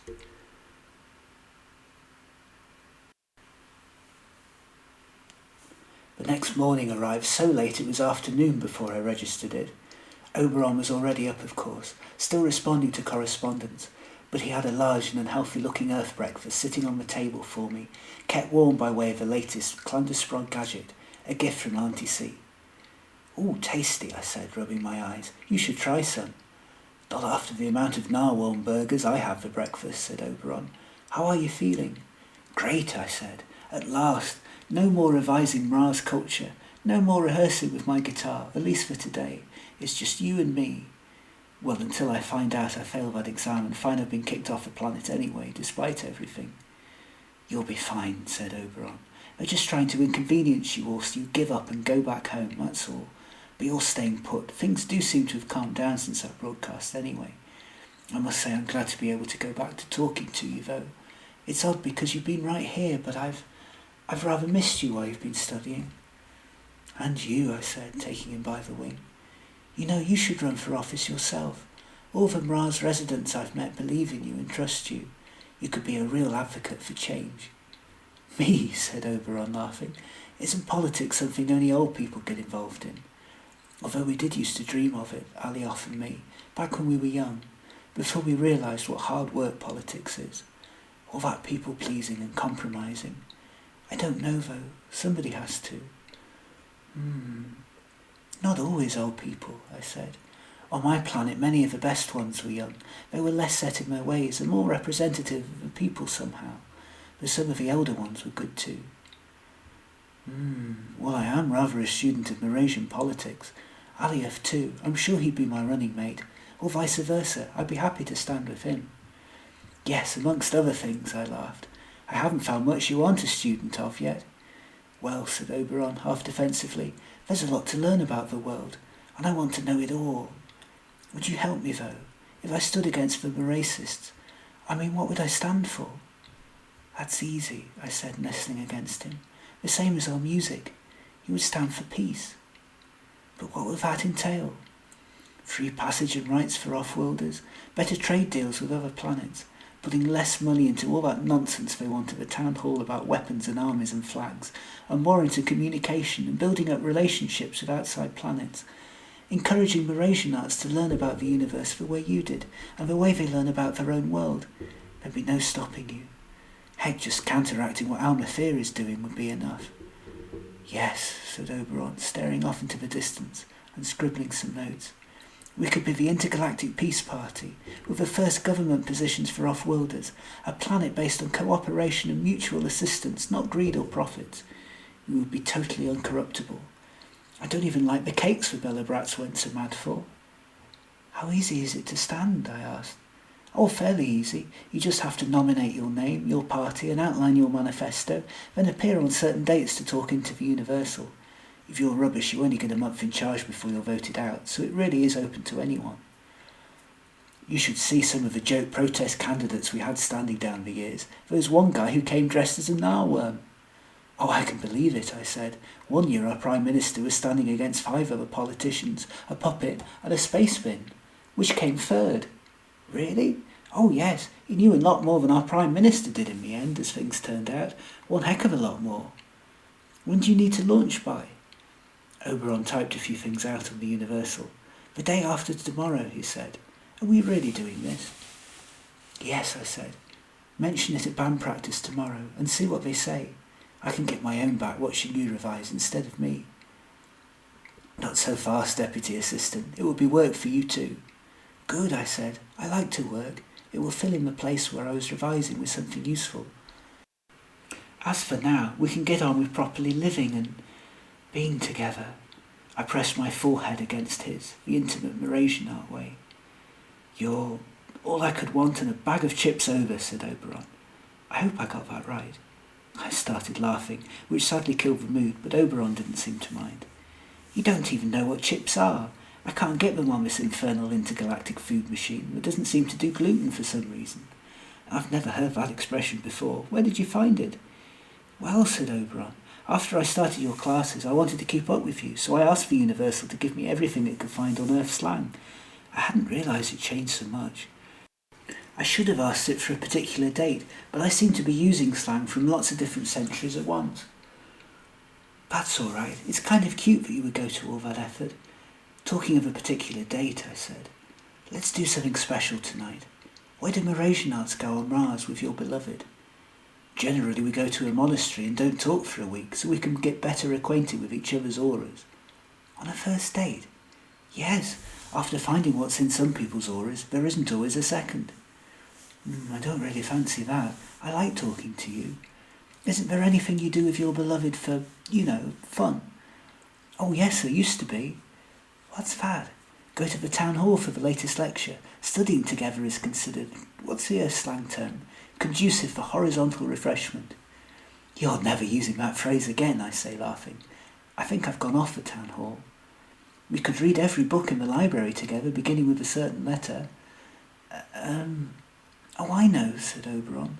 We could see my favourite teller. That's a fun thing to do on a date night. We could get our fortunes told and see if we become famous musicians. I'm not sure how they are at reading hands, but they're superb at wind reading. Maybe that will help put our minds at rest. But what if it doesn't, I say, remembering the last time I had been inside one, and how low I had felt, and telling Oberon about it. Then we'll know what we have to do to put things right this time, said Oberon. Come on. To my surprise, he led me back to the teller I had visited, only a month ago? I explained to him that this was Auntie C's favourite too, and what had happened, and how embarrassed I felt. He laughed and said he'd been the one who recommended her when Auntie C first arrived. Sheepishly I walked in behind Oberon and mouthing sorry to the teller, but she only smiled at me. I knew you'd be back. She smiled. Broadcast go well then? Superbly, said Oberon, not thrown at all by the fact she knew about it all. And I told you both, one of you properly, that you would be together. It's fated. Oberon looked shocked at this, as realisation dawned over his face. Why, yes, you did. Twice, if I remember. I turned to Oberon, puzzled, who explained. Many Mrasian revolutions of the sun ago, she told me that I would fall in love with an off-worlder. And thinking about it, it was the teller that told me to keep an eye on the town hall for something important happening. I just never linked with two things before, that's all. Free will, you see, said the teller. It's not my job to tell you what to do, just nudge you in the right direction from time to time. Would you give Eleanor a personality reading? Those are fun. All right, said the teller, taking my hands in her wings. I had a glimpse of you the last time you came in, but I sense you stronger now. You are a very complex soul, particularly for the human. No wonder you ended up here. I sense a depth within you, a chasm that can't be filled by ordinary Earth life. Yes, I gasped. Earth society was really getting on my nerves. And the loss you suffered put you off the planet and drove you to find a new home. Oberon sensed me looking uncomfortable and, not unkindly, urged the teller. But what about personality? That's the fun part. The teller breathed in and looked at me square in the eyes. You are a walking contradiction, she said. A delightful mishmash. You hide yourself from sight, but can't resist the spotlight when it falls on you. You wear coloured socks in private, but are so afraid of anyone seeing them that you hide them in thick black boring boots. You yearn to make a difference in the world, but you are scared of the changes that would come from it. You are a natural organiser who hates being restricted by routine. You desperately yearn to know the present and future will be safe, but you won't let go of the past that would let you live in them more freely. You reach out for love, but won't let yourself fully give it. You are scared of everything, but brave enough to take the more difficult path when you have a choice. You want to be saved, but aren't sure you are worth rescuing.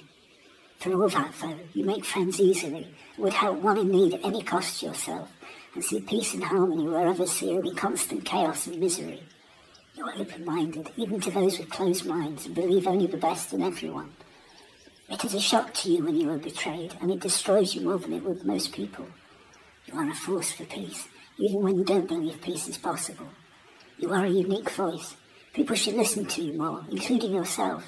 You are a lighthouse in the darkness, calling others to you. Your maker is proud of you, all the more for the moments when you walk and talk by yourself down some new unexpected path that wasn't planned out for you. Your words will be remembered forever, long after your death. There was a beat after of this while. Astonished, I stared into the air. Oberon, sensing this trip was somehow going a bit wrong, and that it had maybe revealed too much, asked for his reading again, the same one he'd been getting since he was a boy. You are a criss-cross pattern of colours of different hues, each one perfected for the different people you are with. To your family you are dependable and loving, to your friends kind and helpful, to your lover open-minded and supportive, to your enemies cold, hard and fierce. You wear your socks openly for everyone to see, but they change with your aura by the hour, whether you physically change them or not, who have earned your respect the hard way, through hard work and discipline, though secretly you long to break out of your routine and chart a new course. You lack the courage to do what would make you happy some of the time, but are never lacking in bravery when someone asks for your help. You are a reliable torch for other people, even when you lack the inner candle that helps you see your own path. You are driven by and fascinated in technology, but it is with people where your biggest skills lie. Even when you are confused by them, you somehow unite them. You have a distinct voice, and people listen to it and naturally take heed of it, though secretly you worry that people put too much faith in it. Your maker is proud of you too, for being the one reliable point of brightness in a world that's so often dark. Your words will be remembered forever also. Death will not get in the way of your destiny. Do I get to make my political mark? Do I get to do good? Oberon said. Do I get to run for office? You get to make your mark in the annals of peace, Vitella said, more falteringly than before. Oberon smiled. And what I really want to know, Oberon said, looking more himself, is do we two have a happy future together? Do we bring down the government between us? Vitella looked pained. Those are two questions. The answer to one of them is yes. The answer to the other isn't strictly a no, but it certainly isn't a yes either. Are we happy, I asked, in the rest of our days together? Yes, said Vitella, beaming. That's pretty obvious. All three of you. 3 of you? Oberon and I looked at each other a little confused. Vitella wasn't going to elucidate, so I continued. And I'm not deported. Vitella looked off into the distance. No, She said simply. not actually deported. Something happens that makes you stay, just when all hope is lost. Well, that's a relief, I say, turning to Oberon. You were right, that has put my mind at rest. But I could see her eyes meet his for a moment, and a look of doubt fall over her face, and a look of worry fall over his. You will be careful, She said, ostensibly to both of us, but while looking hard at Oberon. Oh, I've already had my big accident, he said airily. Eleanor saved me from that. He turned to me. It happens sometimes, even to the best tellers. The order of events sometimes gets muddled. It must be that. Oberon turned back to the teller again. A big grateful thank you as always, and he mentally added a 5-star review to the teller's universal feed. I'm sure I will be back again very soon. After all, I've been coming here all my life. No, Said the teller sadly, this is the last time I will ever see you. but in such a sad, quiet voice that only I heard, or maybe only I wanted to hear. We walked back, me outwardly shaken, and Oberon, I think, secretly too, but trying not to show it. I took Oberon by the wing. Now let me show you how we do things on Earth, I said.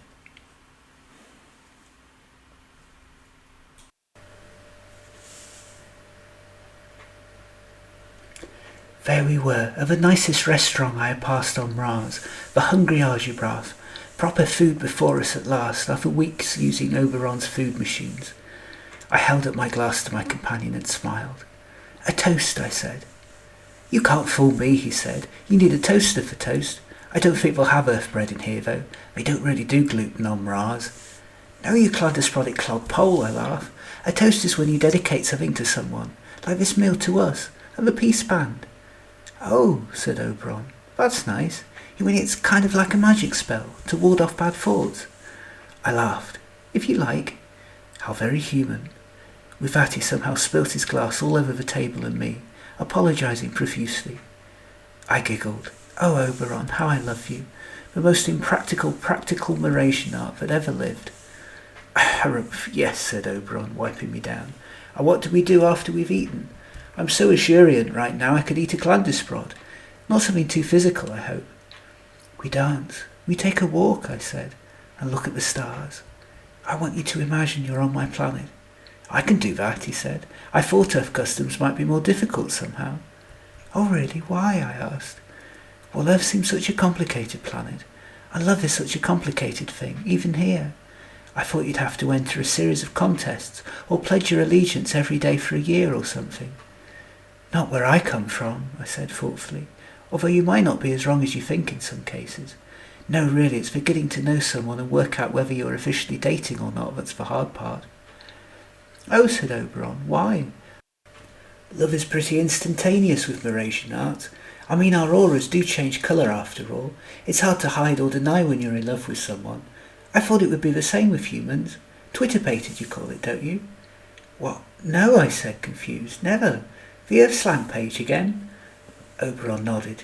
You know, he said, pushing aside his plate and looking me squarely in the eyes, I really do love you, more than anyone I've ever met or ever will meet. I know I don't say it as much as you do, because you're a human and have more emotions than I knew could fit inside one body, but it doesn't mean I don't feel it. I do. I know, I said. Don't worry. We may have different ways of showing it sometimes, but that doesn't mean I don't know it's there, just that you spend less time in your heart space than me. But you still spend enough time there. We may be aliens to each other, but our love has never felt as if it's alien to each other. I do wonder why that might be. We both have incredible taste, maybe, said Oberon. No, wait, I'm turning into a Belobrat. A sudden thought struck me. You've never been hurt, have you, Oberon? I asked, nervous of what I was about to say. I've never been in love before you, said Oberon, between mouthfuls. It's easy. I don't know why people make such a fuss about it. Because sometimes things can go wrong, I said. Oh, not you, not us, not now. Don't look so worried. But if something bad happens, sometimes you fight against being in love again. Or, I don't know, you self-sabotage because you're scared of being hurt again. Or you can't bear the thought of loss. That sounds counterproductive, but very human. Logic would suggest the same thing wouldn't happen the second time, at least not in the same way. It is, I said with a sigh, and I wish my heart was more logical sometimes. It's just, if I get scared or back away, it isn't you, it's what happened before. The human you were with before, said Oberon, was an idiot, and a wally, and a nincompoop, and a ninny-nonny, and a jabberhow, and a stooky, and a puzzlehead, and a... I held up my hand and laughed. All right, where did you even get half of those terms? The Earth slang page again? What even is a stooky? That sounds rude. I'm surprised I don't know it. A waxworth dummy, said Oberon. Oh, I said, no, it wasn't like that. What happened before, it was all me. I was the stooky and the jabberhowl, and he was trying to impress me, to get my attention when it happened. I won't let that happen again. I make this promise to you now, this toast, that I will listen this time, Oberon, and I will never leave, or let you get hurt. And I promise the same, said Oberon, leaning over the table and pressing his forehead into mine. I will keep you safe and well and happy, for as long as I live. So what do we do next on this Earth date? Next we went dancing, back home in our garden, which must have been a sight for any Mrasianart eyes going past, my MP90 playing loudly. Oberon and I were, I think it's fair to say, not that closely matched in terms of body size or technique. There were many times when, due to his clumsiness, he so very nearly knocked me out, and many others when I tripped over his tail. We had fun though, that was the main thing, and enjoyed spending time in each other's wings or arms. Mrasianarts, it appeared, understood marches and waltzes, but needed some coaching on the foxtrot and the tango. Oberon also looked on at me mortified when I showed him a quick tap dance. Do your feet fall off doing that, he said. I always thought humans were fragile. In return he showed me some traditional Mrasianart dances, complicated three-dimensional affairs that saw him move every part of his body in sync with a different part of the Mrasianart music, all at the same time. It looked painful, and he was in hysterics watching me trying to copy him. I don't think the human thought is built for our dances, he laughed. You look like I would copying a Clandusprod. Exhausted but happy, our night still had enough time left in it for a slower, calmer activity. So, wing in hand, we walked to the park to look at the stars. So that must be Earth up there, said Oberon, consulting the universal while we walked arm in arm round the park with the fountains. It looks so small and inconspicuous, I said, against that vast backdrop of darkness. No wonder we weren't noticed for so long. Not until those satellite broadcasts. That's when we first noticed you, said Oberon with a shiver. That awful little man with a funny moustache talking about some sort of games and how only the best would dominate. That wasn't our first broadcast, surely, I asked. Yes, it was, said Oberon matter-of-factly. The first to be broadcast around your world using technology that lets sound waves leave your planet's ionosphere anyway. The 1936 Berlin Olympic Games. the first time we'd heard of you. It was awful, all that shouting about superiority and competing against each other. I thought that was something just made up for the Endurance book, I say with a shudder. I didn't know it was true. No wonder the Mechions all wanted to blow us up. There was a pause while we gazed up at the stars, taking it all in. Usually I would have asked Oberon for what they were all called, given his nearly encyclopedic knowledge. But I'd spent enough nights learning lately. It was time to set my feeling up against his logic for a change. Do you know what first made me think about ending up here, on a different world, I said. It dates back to when I was very tiny. You're still very tiny, said Oberon, who then squeaked in protest at the digging I did to his wings. No, silly, I meant younger.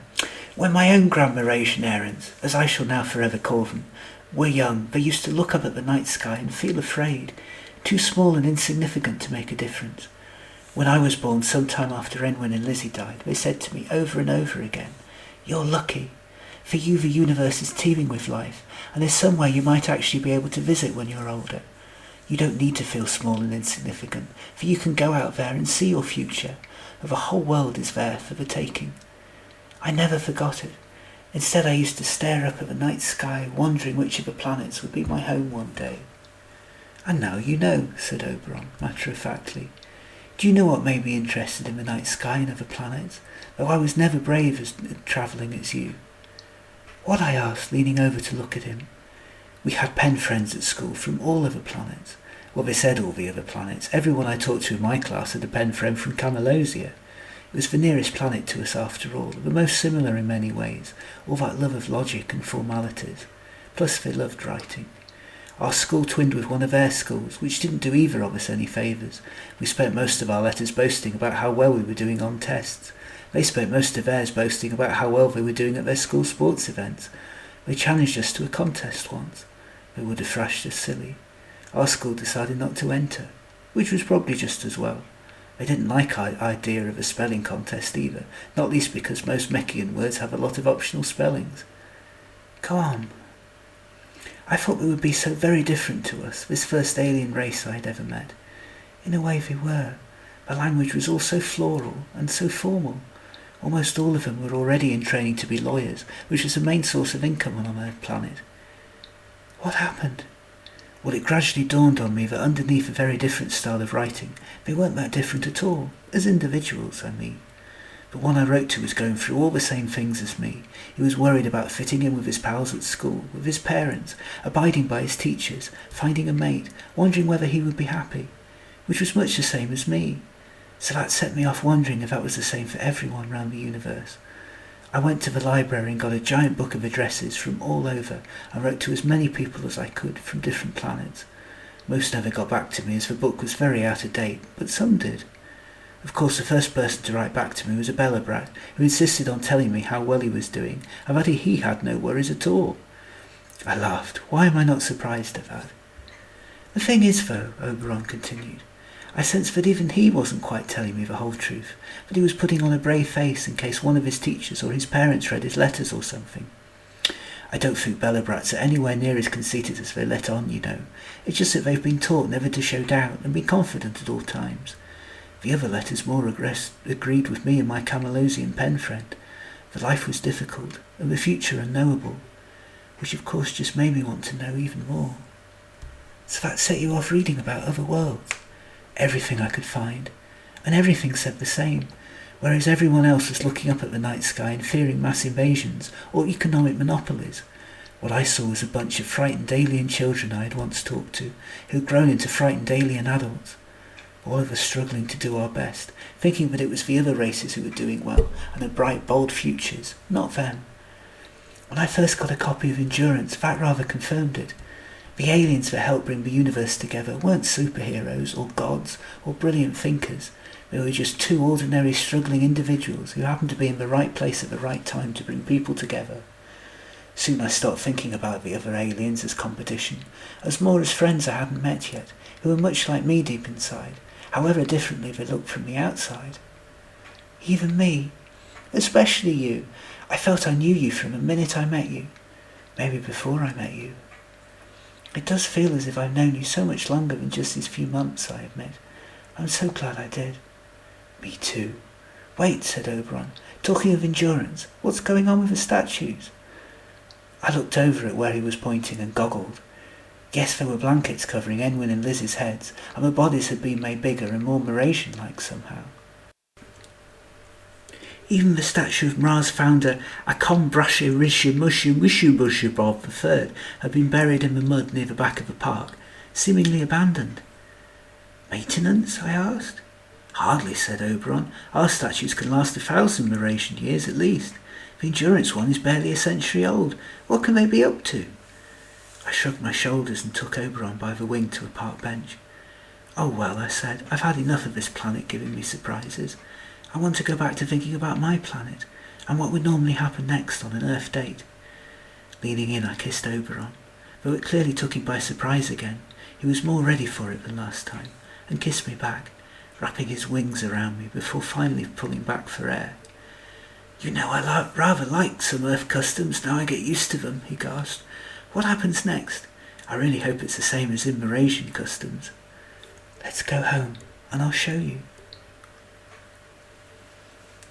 Boyfriend, dearest, I said early the next morning, feeling myself glowing. Did you suddenly go mad and order lots of things from our Dillian the other night without telling me? No, girlfriend, dearest, he said, frowning. At least not that I remember. Why? Because there's a post-Mrasianart walking down our drive with a large sack full of letters. He's putting them all through our door. Oberon joined me as we stood there, stunned as our letterbox morphed into being, growing wide enough to take up most of our wall, and a wing kept pulling through a seemingly never-ending sea of letters through it. Look at the postmarks, said Oberon, leaning down to study them.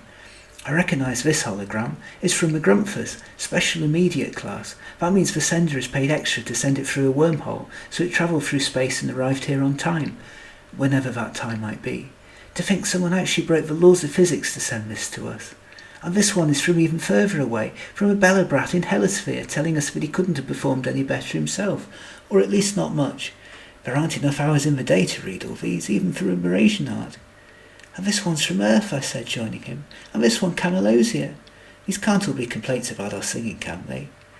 Dear Mr. Bandleader, said Oberon, reading, I'm a professor of politics on the Grumpfers, and last night's peace broadcast is the single most important thing to have happened to the universe since the days of Enwyn and Lizzie. Dear Intergalactic Band, I read, I really dug your crazy tunes and hope you get to do more broadcasts on a similar theme. I love learning about new music. Unless you can afford to travel to other planets, you never get to hear it. Dear sir, your band may be the best thing that's happened to the universe since I was born. Love, Boris Belobrat. To the aforementioned person on this letter, who will hereby be known as a party of the first party, I send you great felicitations and salutations re the exceedingly and remarkably musical evening I experienced vis-a-vis your broadcast last night. This one is from the Intergalactic Peace Council, asking if we were willing to give a telescreen broadcast one day. This one is a long letter calling for our band to all get honorary Clandusprod citizenship. This one is from a Mrasian school student saying he stopped going to war classes and wants to learn how to play an earth tuba. This is from a Mrasian school asking if we go in and give a performance for their music class. This one, oh, this is just a normal bill, that's disappointing. We spent how much on guitar picks? This is brilliant, Oberon, and they say music can't change the world. Well, if we didn't, we'd put a bloody big dent into it. I leapt up to him and put my arms round his neck. Thank you, I'm so happy. And it's all because of you. And you, said Oberon. I think this is really going to work, isn't it, Eleanor? We're going to depose this government. And I'm going to run for office. And we're going to live happily ever after and be rich and famous musicians. Everyone seemed to be talking about our performance. Everyone. The Universal was aglow. Not just with Mrasianarts who listened in, but those who had a friend or a nephew or a cousin or an uncle or a former Argybrath walker who lived on another planet who'd heard the broadcast too and had got in touch to see what they thought. While we were pleased enough when someone praised our singing or our song, what really made our hearts soar was when somebody said that our message had given them pause for thought, that on this planet of all planets that so prize learning above all other things, the government angle that off-worlders were a nuisance that should be deported without a second thought was wrong and callous. It may have been false bravado or overconfidence, but it sounded to us as if even the Daily Bulletin seemed to be lacking its normal anger or hostility, as if Alma Fear knew which way the wind was blowing. Even the walk past the town hall, so recently so full of fear and fret, was almost a fun experience now.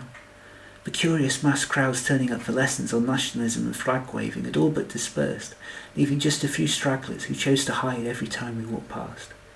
It was a triumphant intergalactic peace players who turned up for rehearsals that day, with more hugging and backslapping. Luckily this time I was prepared. I managed to slap some on the back so hard it made her think twice about slapping me. Did you hear the buzz on the Universal? Said Altair. I couldn't believe it. I'm back home, Squeaked Jeremy. I'm famous. I don't know if a Dr. Harding has ever been famous at home since Insurgence. Well, hotsy-totsy, as they say on Earth, said Oberon. No, we don't, I said, laughing, and if you say it again, I might have to kill you. I'd never seen Auntie C so happy. That broadcast was amazing, marvellous, stupendous, the most exhilarating feeling I've ever experienced in many centuries. I'm so grateful to have been a part of it. We put this awful, pedantic, cruel, evil government to shame through peaceful, proper, legal means. We should be so proud of ourselves, and I want to do it all over again with new songs this time. When can we make another broadcast, Oberon? They're bound to want us back for a second appearance after that.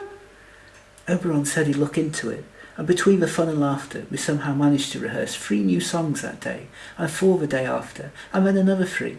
Before long we had a whole new repertoire ready to go. Numidian was pleased too. The Colawallaboola Club had never been so popular, and was packed with patrons hoping to catch a glimpse of our now universe-famous band. The BCBC, though, was slow to respond to Oberon when he contacted them asking for a second available slot. At first we weren't worried. We were a ratings winner, perhaps the first thing ever that had captured the imagination of species all over the universe. Of course they would get back to us. They were probably still dealing with all our fan mail. The universal bulletins too stayed quiet and humble, requesting the hard work of Mrasianarts rather than ordering them about as before, and they now sounded almost acceptable. There was no more mention of deportation or our citizenship test results. Also in the coming week we could vote a whole new party in. Oberon had already included his name on a list of delegates that morning and had been brushing up his speech on the unlikely chance he might actually win. Oberon and I went about our days for weeks happy, almost blasé, in a blur of band practice, tea at Auntie C's house, our own late-night learning chats about each other's cultures, and dreams of what might be in our future. I secretly had another reason to feel ecstatic, one that dawned on me slowly with every passing day, one that I couldn't tell Oberon about, not until I was sure. Not much got past Auntie C's sharp eyes though, and she asked me outright one day, while Oberon was off doing his thrice weekly shift at the Colawallaboola Club, where patrons were forever asking him for a tune nowadays. "You're looking a bit bigger these days, my dear," she said. "Something tells me that's not down to the wretched food applicator machines they have here.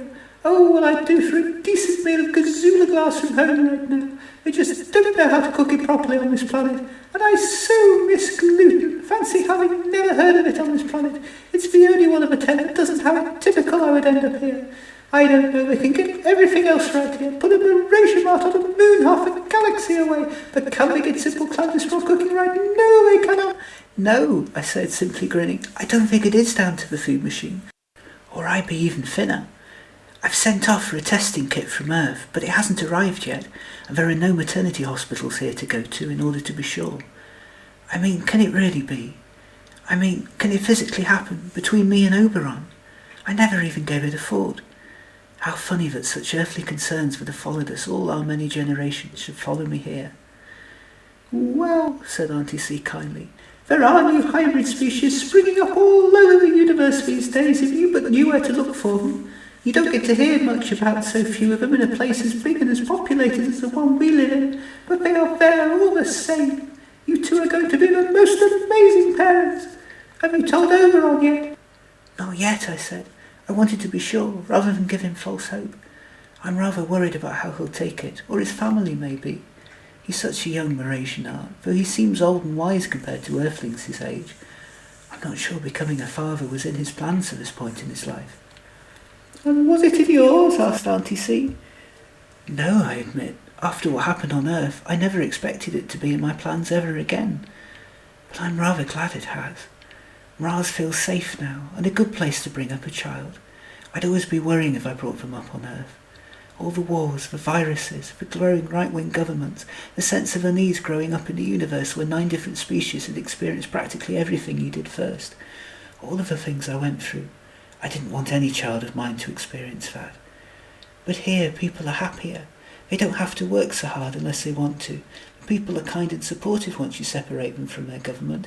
And Mras is so beautiful. I think you're right, dear, said Auntie C, drinking from her teapot spout. I've travelled a long way across the universe, as you know, and Mras feels like the most like home, even compared to Ziggurat's 3. It's a lovely place to bring up a child. Did you ever want to have children of your own, Auntie C? She looked wistful, her mind clearly so far away that she hadn't noticed she was now drinking out of a flower vase on the table, though I didn't want to correct her. Once, she said distantly. But the awful thing about my world is that he wasn't in my clan, so we had to sneak out to see each other at night, in the 1 hour of darkness. We were discovered and broken up, and he ended up the father to a very nice respectable group of Clandusprods, I hear. They all told me I would do the same one day, and find someone in my clan I would love just as much, but of course I never did. That was the biggest problem with my world. Everything else, the community spirit, the sunshine, the technological advances, everything else we got right. But we'd never understood love, and its sheer randomness and power. It was the one thing that we couldn't control or categorise. I doubt we were the only couple on my world who ended up being split up like that. But of course, we just didn't talk about such things. Well, I added, just look at Lizzie in Endurance. She found love in the end, and it wasn't even in the same planet. Oh, yes, said Auntie C. It makes total sense it was a Clandusprod who made interstellar contact and was open-minded enough to love a human. I really do feel such a close bond between us two species, and all the more since knowing you, E. I've felt that pain, that loneliness so intensely myself. I think a lot of Clandusprods do, but they don't like to talk about it and just pretend everything's perfect. I was lucky though. I was able to travel. Clandusprods are more like us than most people realise, I think. You know, the one thing that makes me a bit sad about all this, if I am, is that I will never be able to show our child Earth, where half of his heritage comes from. He'll still get that heritage from you, said Auntie C. It's not where a child grows up when they learn things, or what they pick up from the schools, you know. It's from the parents. Every species seems to forget that somehow. I wonder what they'll be like.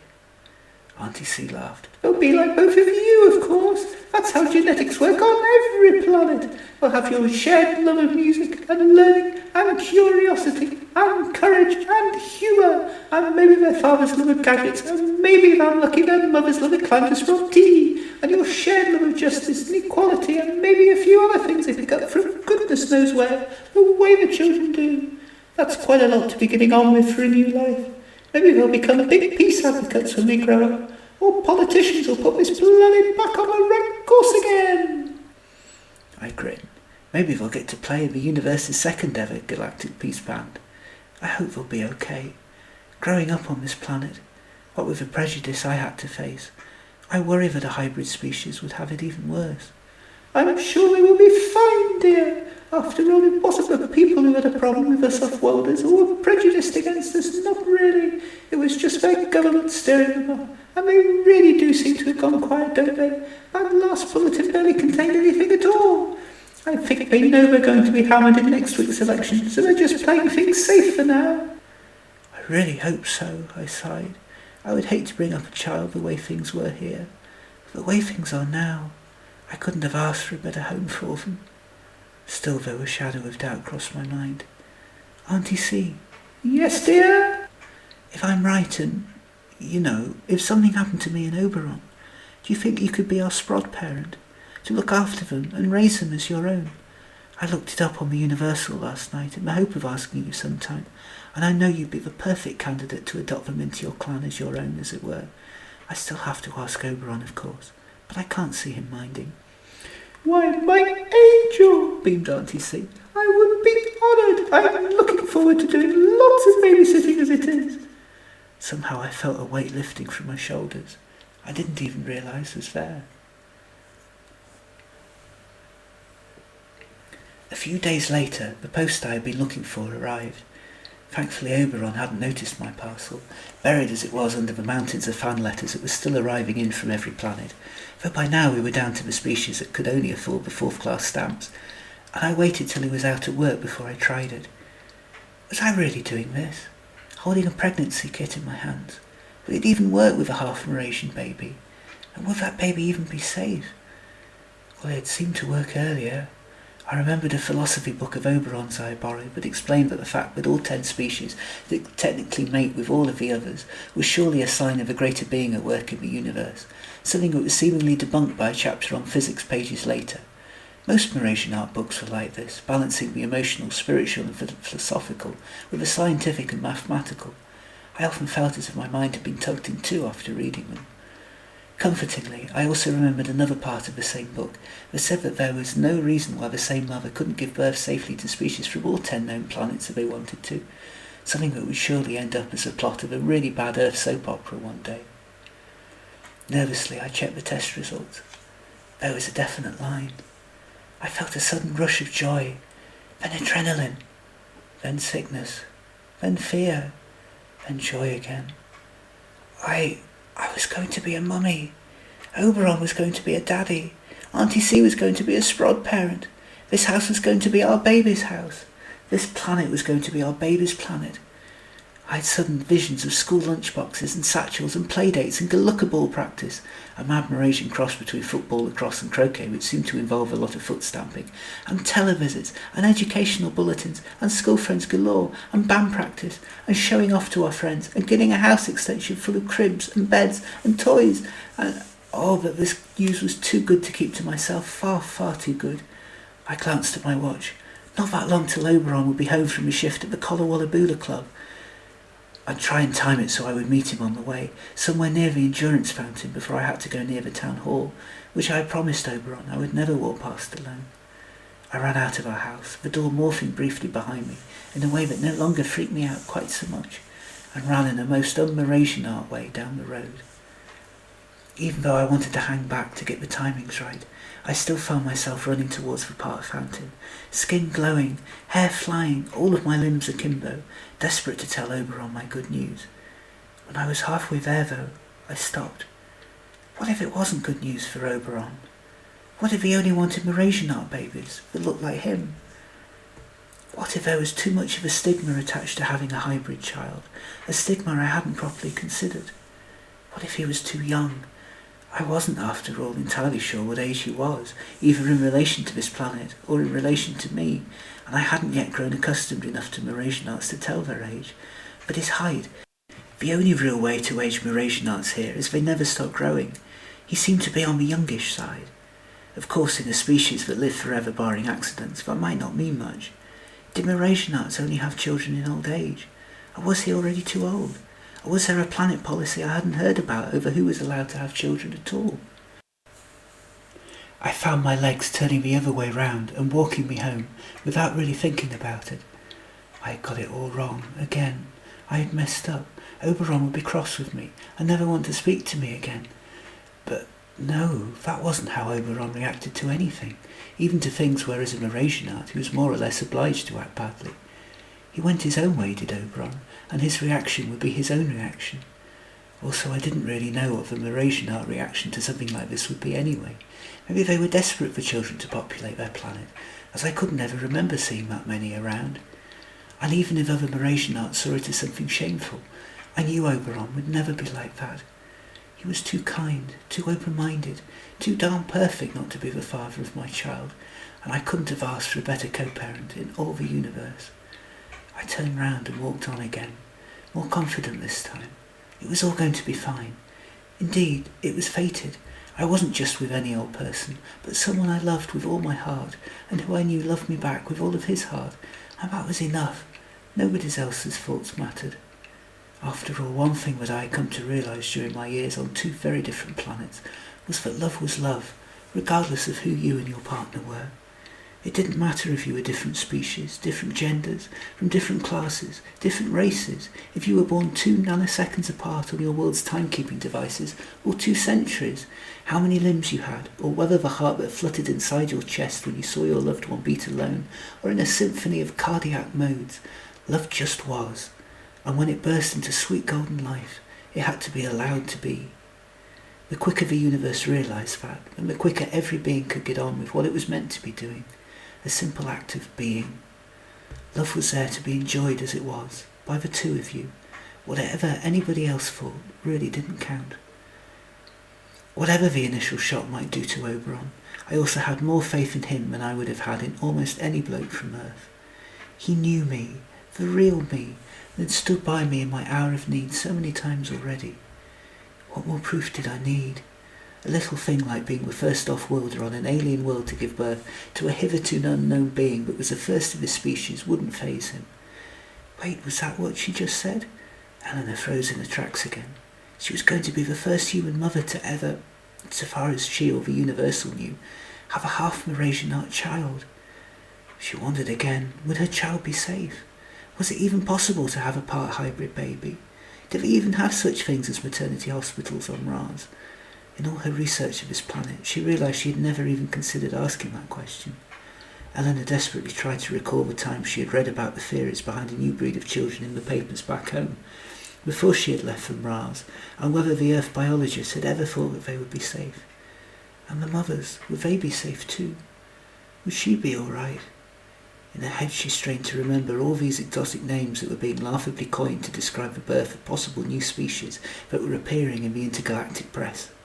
Clanduman, Clandubrat, Belobratidad, Mgrumpfard, Camelsprod, Glabdahuman, Belogrumpf, Belobrechian, Mrewsbury giants.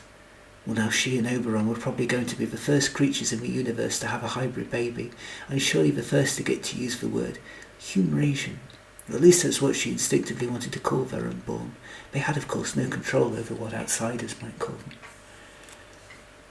By this time my legs had given way, and I had given up walking backwards and forwards, and instead chose to stay put, to sit down in the park by the Enwyn and Lizzie Intergalactic Federation fountain. I paused, not really looking, thinking to myself how Enwyn and Lizzie might have felt had they been able to see what their trials and sacrifices had led to. Surprise? Pride? Would they have felt responsible for the new air of cooperation that hung over the galaxy? Or were they really just two lovers separated by light years, who acted with no thought to what might come in their wake? Did Enwyn and Lizzie ever know what they were doing? Were they guided by some unseen hand? Were they pawns in some bigger story, or fully paid-up participants who created every big chance of the galaxy by accident? Eleanor wasn't sure which of those thoughts gave her the most comfort, or indeed whether the same was true of what was happening to her now. Was she always destined to have become a pioneer by some unforeseen hand tugging relentlessly at her old life until it slipped away and gave her the push to start a new one? Or was she just a lone anomaly, living out her life through a series of coincidences? Suddenly, as I was sat there panicking, the light hit the fountain at just the right angle to dazzle my eyes with the most beautiful, intense bright rays I had ever seen. Though truly it was more as if this light was being felt. I hadn't experienced anything like this on Mras since getting off the shuttle for the first time, and had certainly never experienced anything like it on Earth. But somehow this light was gentler, kinder, more colourful. It was incredibly beautiful, and suddenly I lost all my worries and felt weirdly, oddly, uncharacteristically at peace. If Enwyn and Lizzie could die for the cause of world peace and unite the universe forever, then surely giving birth would be a piece of Belobrat cake.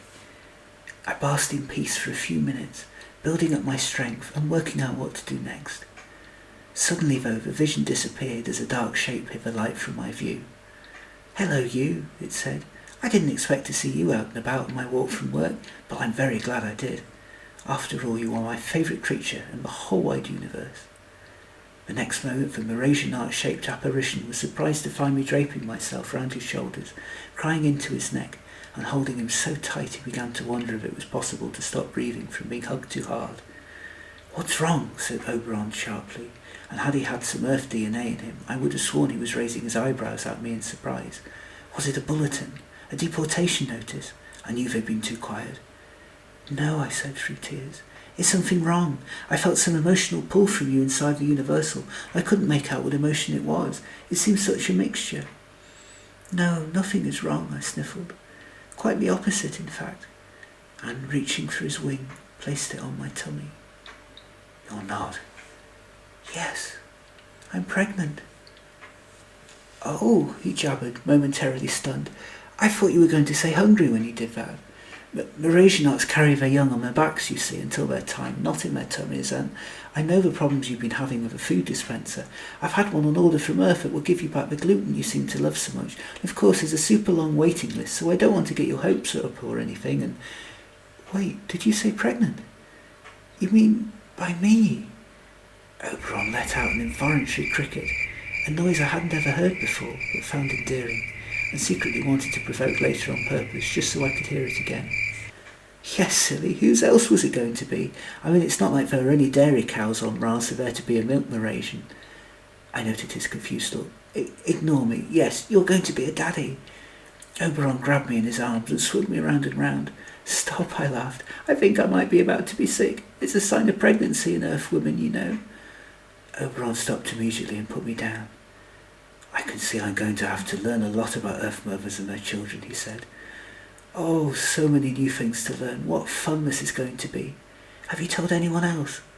No, I admitted, though Auntie C sort of guessed, so I sort of admitted I had suspicions. I've only just found out myself for certain. I had to come and tell you. I'll say, said Oberon. I wasn't sure how you'd react, I said, suddenly feeling ashamed of my earlier thoughts. Of course Oberon was going to be pleased. Oh, but I've always longed. That is to say, if I met the right Mrasianart one day.